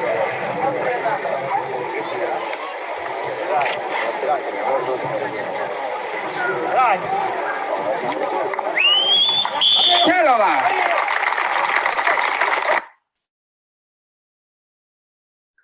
Okay, so as you have seen, the game is to bring this, flock of ships, right, from the original position to the final destination, to the gate. I think there is some delay between the voice and the video, but I hope you were able to understand how the game goes, right? So the shepherd is giving instructions to the dog, right? The dog, the natural, tendency of the dog is to be very close to the ships. But this has to be regulated, because if the dog will run very fast toward the ships, then the ships will be frightened and they will have the tendency to disperse. And of course, in order to win this competition, right, you have to guarantee that the flock of ships remains together, right, in cohesion, right, and they go together simultaneously in a minimal time to the gate, right? So this is a problem of simultaneous controllability, right? Like those we considered in data science, where you have to bring all these ships to the exit gate all together, trying to minimize time. And as I said, in order to minimize time, you have to avoid that the ships disperse. If they disperse, then you will lose a lot of time on gathering them together again, and you will lose the competition. So if you want to reach there on a minimal time, you have to act very carefully, right? And in particular, you know, most of the time, the shepherd spends on indicating to the dog that the dog should be quiet. Why? Because, you know, the ships, the same that the dog likes to be close to the ships are afraid of the dog, and therefore, right, they will have the tendency to escape away from the dog, right? So then, you know, you don't need to act too much. Basically, you have to do very little, right? And the only thing that the shepherd does is to say to the dog, stay there, because just because of your presence, you know, the ships will go away, and they will go away in the direction you like. Of course, the ships don't know that there is a final terminal, say, gate, right? The gate is known by the shepherd, right? And then, you know, the interaction, the spontaneous interaction between, you know, the dog and the ships, following their own instinct, produces this motion that, you know, the ships get away from the dogs, getting closer and closer and closer and going through the gate, right? You see also that from time to time, the dog turns left and right. Why is that? Well, because when the dog turns to the left, the ships, because of their instinct of getting away from the dog, will turn to the right. And vice versa, when the dog turns to the right, because of the very instinct of the ships to get away from the dog, they will turn to the left. And in this way, you know, the shepherd is also able to regulate the oscillatory dynamics of the flock of ships, so that they can avoid this obstacle here, right, and get around, right, this contour and go through the gate. Okay, so let me now show you the mathematical counterpart of this, right? So you see here a red dot, which is the dog, which is, these are the ships, like 20 yellow ships. And this is the gate where they have to go in, right? And you see that again, this is done rather successfully, right? So this is a joint work with Ramon Escobedo and Aichiber Ibanez. That was our first paper on this topic 5 years back or so, right? Before we started working with Dogman and Daniel on this topic, right? And this is what we did. We said, okay, so if I have to mimic the control that the shepherd is implementing on the dog in order to regulate the dynamics of the ships, what do we do? Well, this is the gate to which, you know, the ships have to be driven. This is again a simultaneous control problem, and we do it, right? And we do it in a feedback way. So what we do is we basically say, there is this gate here, there is the flock has a center of gravity, and we put the dog just aligned with the segment joining the gate and the center of gravity of the ships. So this is why, you know, as soon as we start the exercise, the dog runs to get behind, you know, to get behind the ships. And once he's behind, he continues aligned until in the very end, he starts rotating to the right. So you can hardly see it in this simulation, but actually is the dog the one that is active. And it's the dog who decides that when it's time to turn right, because it's when doing so that the red dog turns right, that the ships, you know, trying to escape the dog will have the tendency to get into the gate. And as you see that in the end of the simulation, there are also some oscillation, small oscillations of the dog, right? That you see here by the end, in which the dog oscillates a little bit to make sure that in the rotations, the ships get into the gate without escaping from the other side. You see now the dog has to come a little bit to this side to make sure that the ships don't get dispersed from the left and really get into the gate, right? So this is a feedback implementation of that control system. But then look into these videos. I mean, there are beautiful videos on the web. I mean, you can see great fields in New Zealand, thousands of ships conducted by several dogs that we said, okay, if there is one dog, the law will be very simple. You can, you know, computational, you have been how successful it is to say, you give me the gate, the target, you give me the flow, you give me one dog, then I will place one dog, you know, aligned with the center of gravity of the ships and the gate. And this dog, you know, by just a feedback interaction will be able to drive the ships to the gate. But what happens when you have thousands of ships and you have several dogs? How do you coordinate, right, the action of the dog so that, you know, the trajectory successfully reach, you know, the final gate, okay?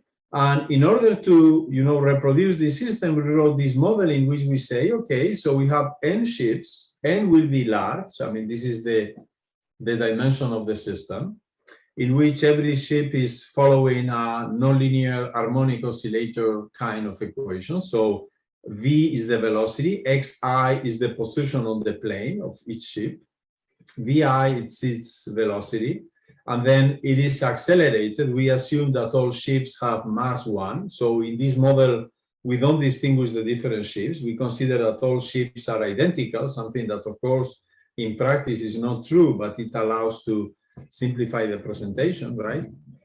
And then the ships are, you know, the ships are propelled, right? Evolve according to the fact that they like to be together, right? The ships like to be together and all evolve in the same direction, right? So this is a force that is gathering all ships, right? They also, you know, they like to orient equally. They like also to be all together so that their center of gravity is packed, right? This is the second, say, flocking force, right? And the third force, which is the most relevant one, or one of the most relevant ones in this asymmetric interaction between ships and dogs, is the fact that the ships, right, X, are afraid of dogs. And they try to escape from, you know, the location of the dogs. So the dogs, right, they rather follow, right, their own dynamics. We have M of them. This is like in the linear classical Kalman control problem. So normally we have many agents, many ships to control. Capital N is very large, but the number of, you know, dogs available, M, is very low. So we have very few controls and a very large dimensional system. We could also set up a complex, say, dynamics for the dog, depending on how, you know, the ships are located.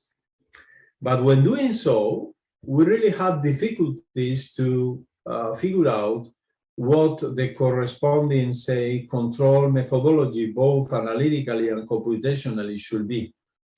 So what we did in these works was to say, well, listen, what we will rather do is to say that the shepherd, or the various shepherds, if there is one shepherd per dog, are able to really determine what the dog is doing. And this is actually what you see in the video, right? The relation, the dog obeys, you know, the dog is trained to obey the instructions of the shepherd, of the owner, of this shepherd, right?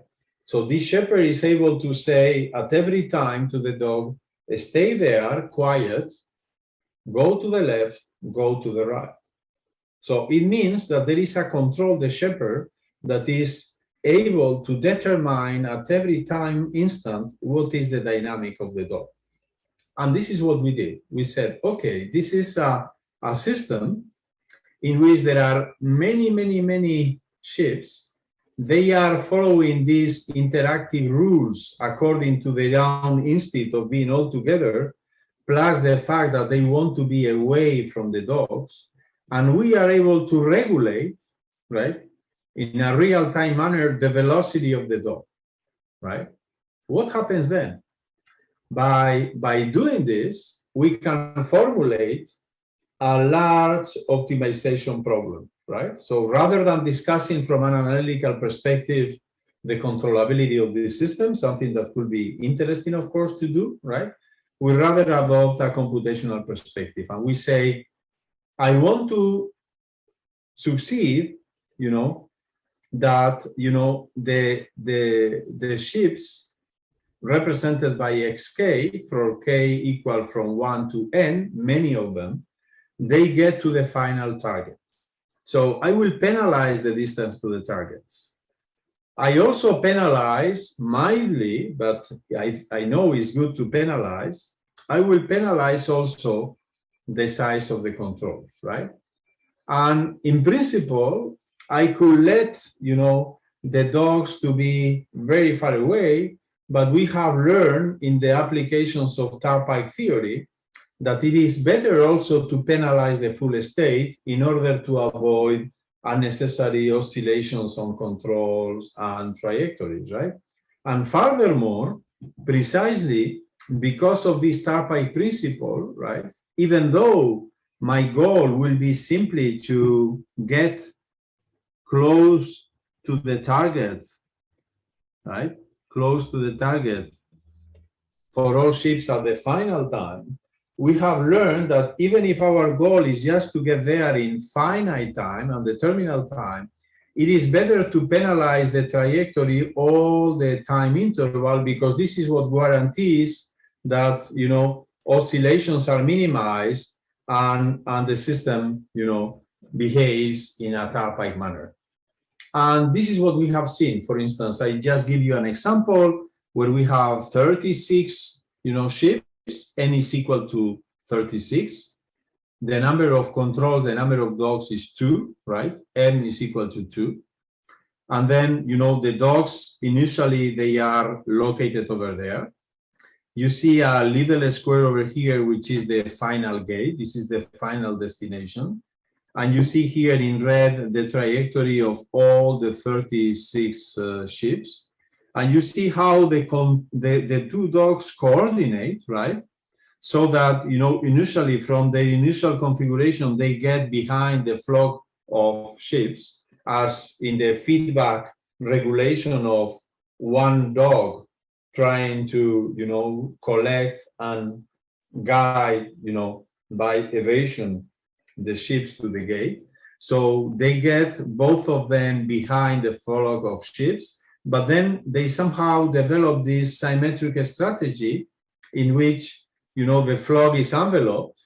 By enveloping the flock, you know that you will avoid dispersion to the left or to the right, because the ships want to be mutually away from the two dogs, right? They will evolve, therefore, you know, in this diagonal fashion away from the dogs.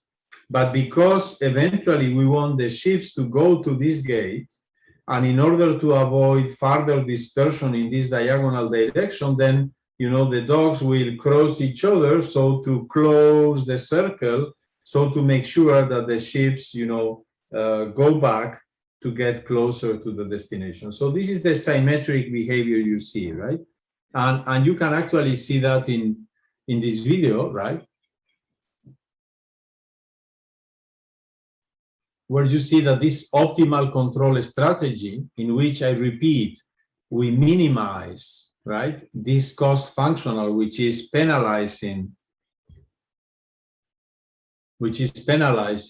all along the trajectory, the distance of dogs and ships to the final gate, right? Plus the size of the control also a little bit, right? Shows this nice, smooth, and successful control strategy for 2 dogs and 36 ships. So you see, this is open loop control. Of course, is not feedback control, as I did in the case of one single dog, in which it was very easy to get an intuition that, you know, the diametral orientation was the best possible strategy, or a very successful strategy. Here, it was harder to see what a priori the feedback law could be, but we have implemented an open loop control strategy, and we have seen that such a, you know, coherent strategy emerges and successfully controls the full dynamics. Okay, very, very good. Okay, so then recently I was listening lectures by our colleague Xi Jin, in particular in Shanghai Jiao Tong University, where they are dealing with systems of large particles and the so-called random batch method, right? And then this is kind of an stochastic gradient descent algorithm. The problem being, okay, fine, so here we have 30 ships or 36 ships. But what if there were 1,000 or 10,000 of them? So you see that in the computation of this control, we are applying an optimal control strategy. So in every time step, we have to write down the adjoint system, solve it, plug it as control, compute the trajectory of the system, check what the residual is. With this residual, correct, you know, the state, final state for the adjoint, compute the adjoint again, and so on. So we have to perform these loops in which in every iteration we are solving the whole ensemble of the interaction system for ships, right, for the adjoints, and for, you know, and for the state.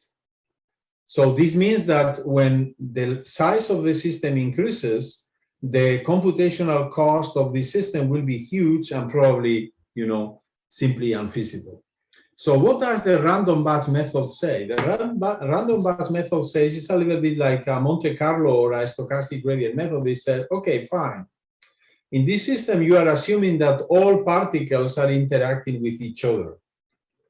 But this is not really true in practice, right? So because ships, every ship will be able to perceive those that are nearby, right? And will interact with them, but probably will not perceive those that are very far away. This is like when we get into the subway, into the metro is crowded. We will see that from an helicopter. We will see kind of a fluid motion of a large crowd of people walking slowly along the corridors of the subway station to get from the entrance to the train, right? But when we are embedded in such a situation, we as an individual, actually our walking motion will be purely determined by what the surrounding people will do, because this is limiting ourselves, the way we can walk. So it's not clear that in a real model, the dynamics, the collective dynamics emerges because we are computing the interaction with all possible agents. It rather emerges as somehow the overlapping, the interaction of regional, say, motions in which every individual is only interacting with the neighboring ones. And this is the idea that the random match method pursues, right? So more precisely, how does the random match method work? You can see that in our paper with Dogman Co., a recent preprint with Daniel Bellman, but as I said, in the context of numerical simulations without control purposes, you can find that also in the papers by Xi Jin. What we did here was the control theoretical application of this method. So what is the idea? The idea is that, okay, you have to compute the interacting system with or without control in the time horizon 0 capital T, okay? So then you will divide, so here we should call K, because this M has nothing to do with the number of agents, right? A number of controls. You divide this interval in K pieces, okay? On the other hand, you will take, the big flock of capital N agents, and you will divide them into, subsets, the budgets of P individuals, right? So then you say, okay, I have 1,000 people, but I will just look to groups of 10 people, right? So then I will have 100 groups of 10 people. You can make this choice of the groups randomly, or you can do it by taking into account some geometrical configurations. There are many ways of dividing 1,000 people into 100 groups of 10 people, right? There are many criteria. You make one of these choices. And then what you do is that in each of these subintervals in which you are splitting, right, your continuous dynamics, rather than taking into account all the interactions of the N individuals, meaning the 1,000 people within your system, in each of these subintervals, you will randomly choose one group and you will just consider the interactions within that group. So basically, what happens in this manner is that in every subinterval, right, you are just, considering the interactions of, by batches of 10. So this means that, of course, the complexity of your model is significantly reduced, right? Because here, rather than having in these dynamics the sum with respect to all N for every ship you will just have, say, P, say 10 neighboring ships who with the ship is interacting, reducing drastically the computational cost. As I said, we do that randomly, right? So what are we doing? What we are actually doing is that, in the context of the traditional splitting, right? So the traditional splitting that we have discussed in previous lectures was, okay, if you give me that, maybe I should call here L, right? And this is a capital K. If you give me that the matrix capital A is just the sum of capital K matrices. Therefore, capital A is 1, A1 plus up to A capital K, right? Then if you have to write the dynamics of the system exponential AT, we will say that you have to do the limit as n goes to infinity of epsilon of exponential A1t up to exponential AK over NT, right? You see, if you apply fully, right, the traditional deterministic splitting, this still will be quite computationally expensive, right?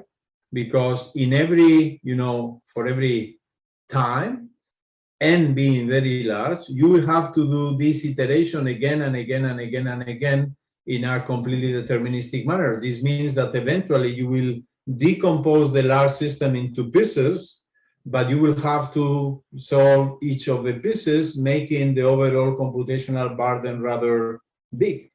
So what we do, right, in this, say, random splitting is to say, okay, fine, I will use the same idea as a stochastic descent, right, or the Monte Carlo method, and rather than doing this, I will just make a random choice, and in every time instant, I will choose not the interaction of all these exponentials, but only just one of them at random.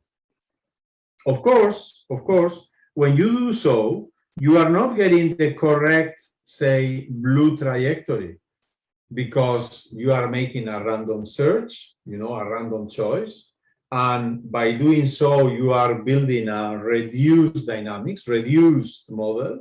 Why reduced? Well, because the complexity and the computational cost is less. But of course, you are introducing also an error, also a gap. And this is why you will see that, you are not getting the complete blue trajectory, but just rather some red approximation, right? Okay, good. Then if you will do that, then we will say, well, I have the flock of ships. Out of this flock, I have reduced dynamics, right?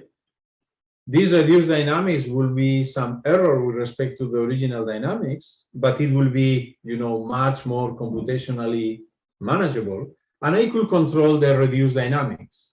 Fine, you can always do that. But of course, if you do that, you will be away from the control of the original dynamics, simply because, your reduced random dynamics, which is based on this random splitting, very much inspired on a stochastic gradient descent, right, is not really tracking the complete dynamics. So if you control and approximate dynamics, you will never control the exact dynamics.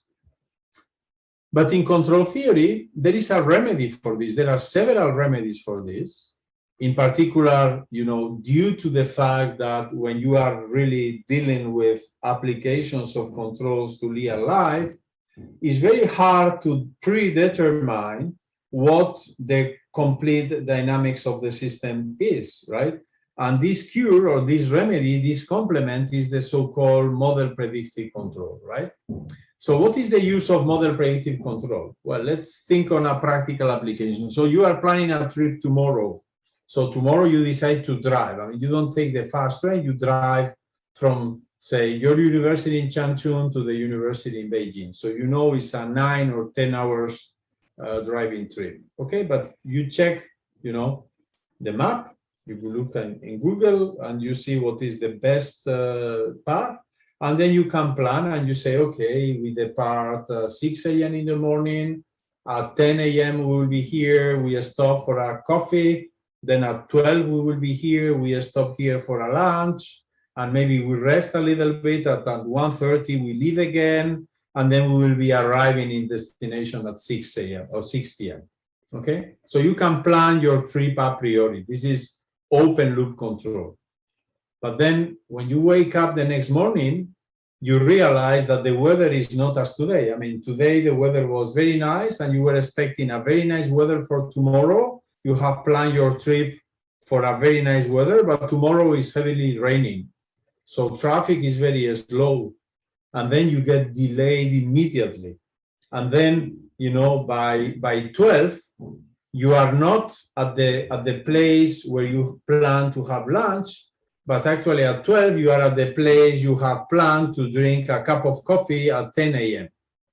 So you have to modify your plan. And this is something systematic in control applications. So we are, we have an ideal mathematical model to track the true dynamics, right?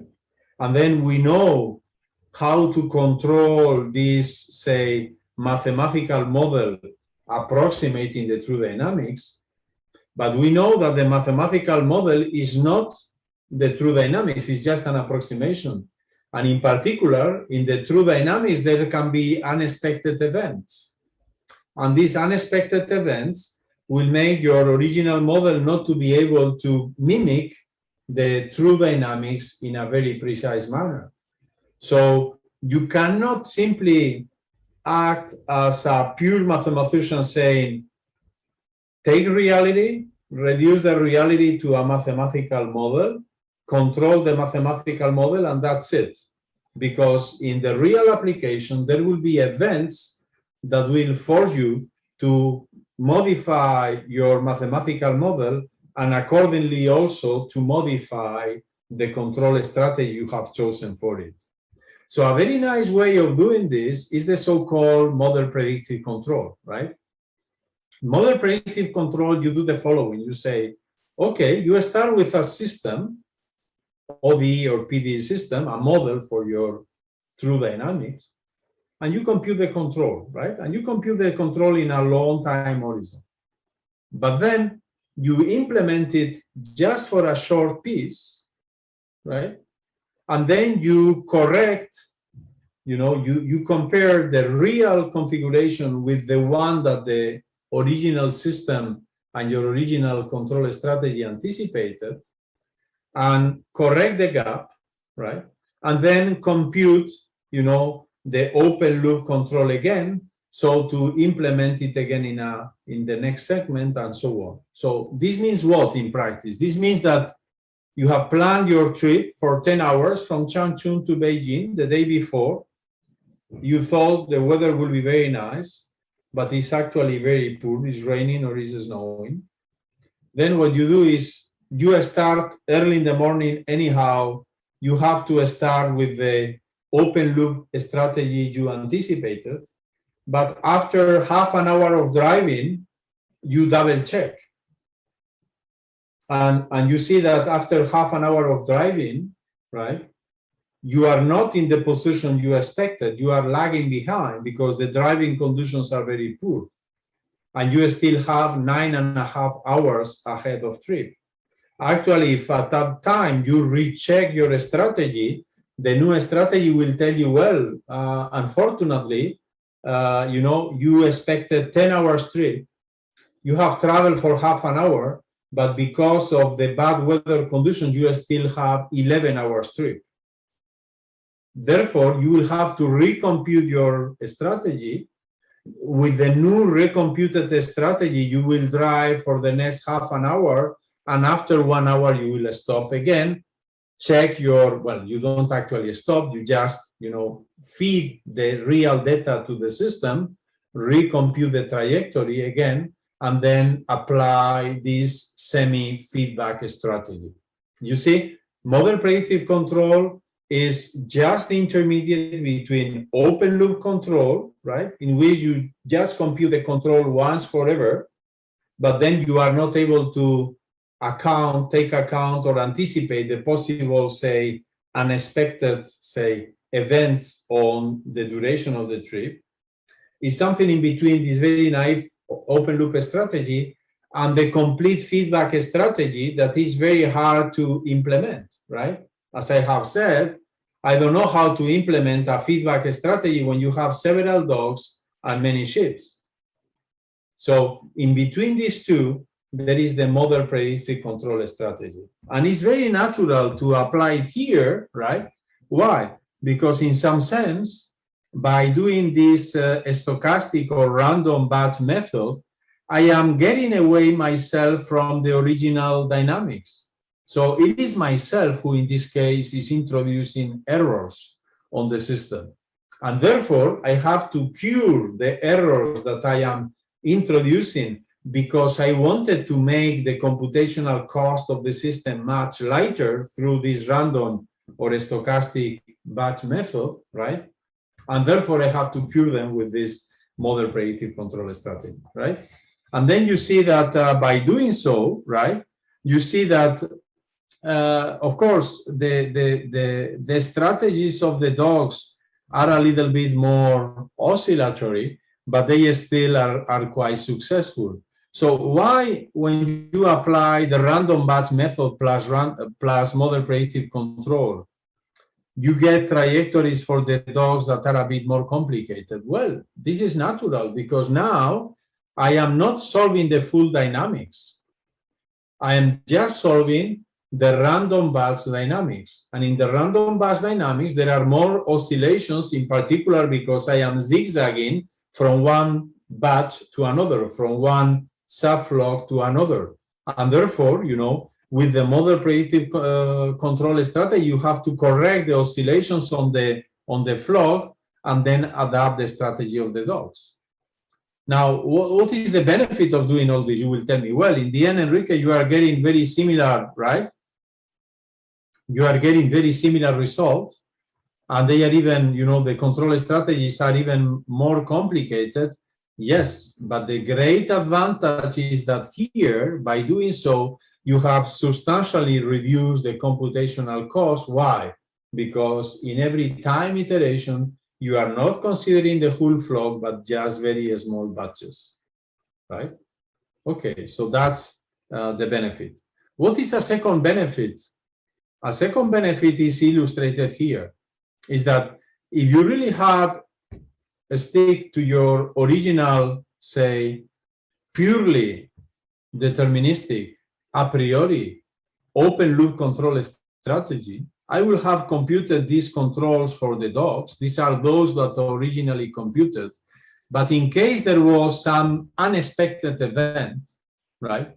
For instance, a very violent storm that makes, you know, the ships to be very nervous and start running because of the storm, right? If something unexpected have occurred, your originally pre-computed control strategy doesn't give you any chance of reacting, of adapting your control strategy to this unexpected event. And then the controls, the dogs will continue the same strategy as before, and they will be unsuccessful. Why? Because the storm will make many of these ships to be dispersed and to get away from the flock. Now, if you have implemented, rather than a purely open loop strategy, a model predictive control strategy, what this will have allowed you is to recompute, readapt the control strategy to this unexpected event, right? And get something that in which, of course, the dogs will have to react, right, in real time, correcting the initially planned trajectory. But this will be successful because this will in particular avoid, for instance, this dog turning here to the right very rapidly will avoid that the ships that wanted to escape the flock do it, and they will, you know, he will succeed on making them go back to the flock and guarantee the successful control. So when you check, you realize that this is actually what the way we humans, and this is why, you know, this method is so much adapted to animal behavior, right? And in particular, this game of the shepherd dog, right? But this is very much how we humans behave. We have an initial plan that we implement, right, in principle, until something unexpected occurs. If that happened, then we recompute a different plan, we correct it, so to, you know, get, maybe with some delay, right, maybe of course with some delay, but get safely to the destination. And by doing so, we can, for instance, succeed on, you know, controlling, right, with 4 dogs. So the complexity of the dynamics now is much bigger. hundreds of ships, right? So you can see that in this video, how the 4 dogs acting in a random batch plus model predictive control fashion are able to conduct all this flow of ships to the final destination, right? When you see the dynamics, you see this red band, which is the flow of all these ships. You see here kind of a nonlinear transport model, right? So you see this looks like the description of a fluid, right? This is because, you know, the number of ships is so large, right, that they are actually behaving as a fluid, right? This is the mean field dynamics, right, underneath the large dimensional, finite dimensional dynamics. But actually, as I said before, the mean field, you know, limit, although is very interesting to have a conceptual understanding, the way we were able to implement it was not very successful because the infinite dimensional aspects. We prefer to go back to the finite dimensional dynamical formulation and use this combination of random batch plus model predictive control to compute these control trajectories. And you see that the coordinated actions of the dogs is not that simple, right? Actually, if you have to anticipate what each dog will be doing, right, probably you will hardly get to, you know, to the conclusion that each dog should, you know, develop such a complex, you know, a strategy in order to efficiently control the system. This is a quasi-feedback control law that emerges spontaneously out of the modeling we adopted, the random batch, say, model reduction, plus the model predictive control in order to, right, cope with the gap on the system. So far, the work we did in this nonlinear context with Dogman was purely, you know, purely computational, modeling plus numerical simulations. What we have been doing recently with Daniel Bellman is to revisit the convergence of this methodology. And indeed, this is something we can do. In particular, if you give me a linear finite dimensional system, possibly of large dimension, and then an optimal control problem, the classical linear quadratic regulator problem, you know, splitting the matrix A, generating the dynamics, and randomizing, you know, the numerical simulations precisely as I indicated, we get to a reduced, right, randomly reduced finite dimensional dynamics, where the cost, the computational cost is much cheaper because at every time we are not using the full matrix of interaction by just one of the submatrices chosen at random, and we are able to show that in probability, right, the method convergence with the classical rate of the Monte Carlo method, which is of the order of the square root of h in probability, right? On average, there is convergence in average with rate a square root of h, where a square root of h is simply the length of the time interval in which you switch the dynamics.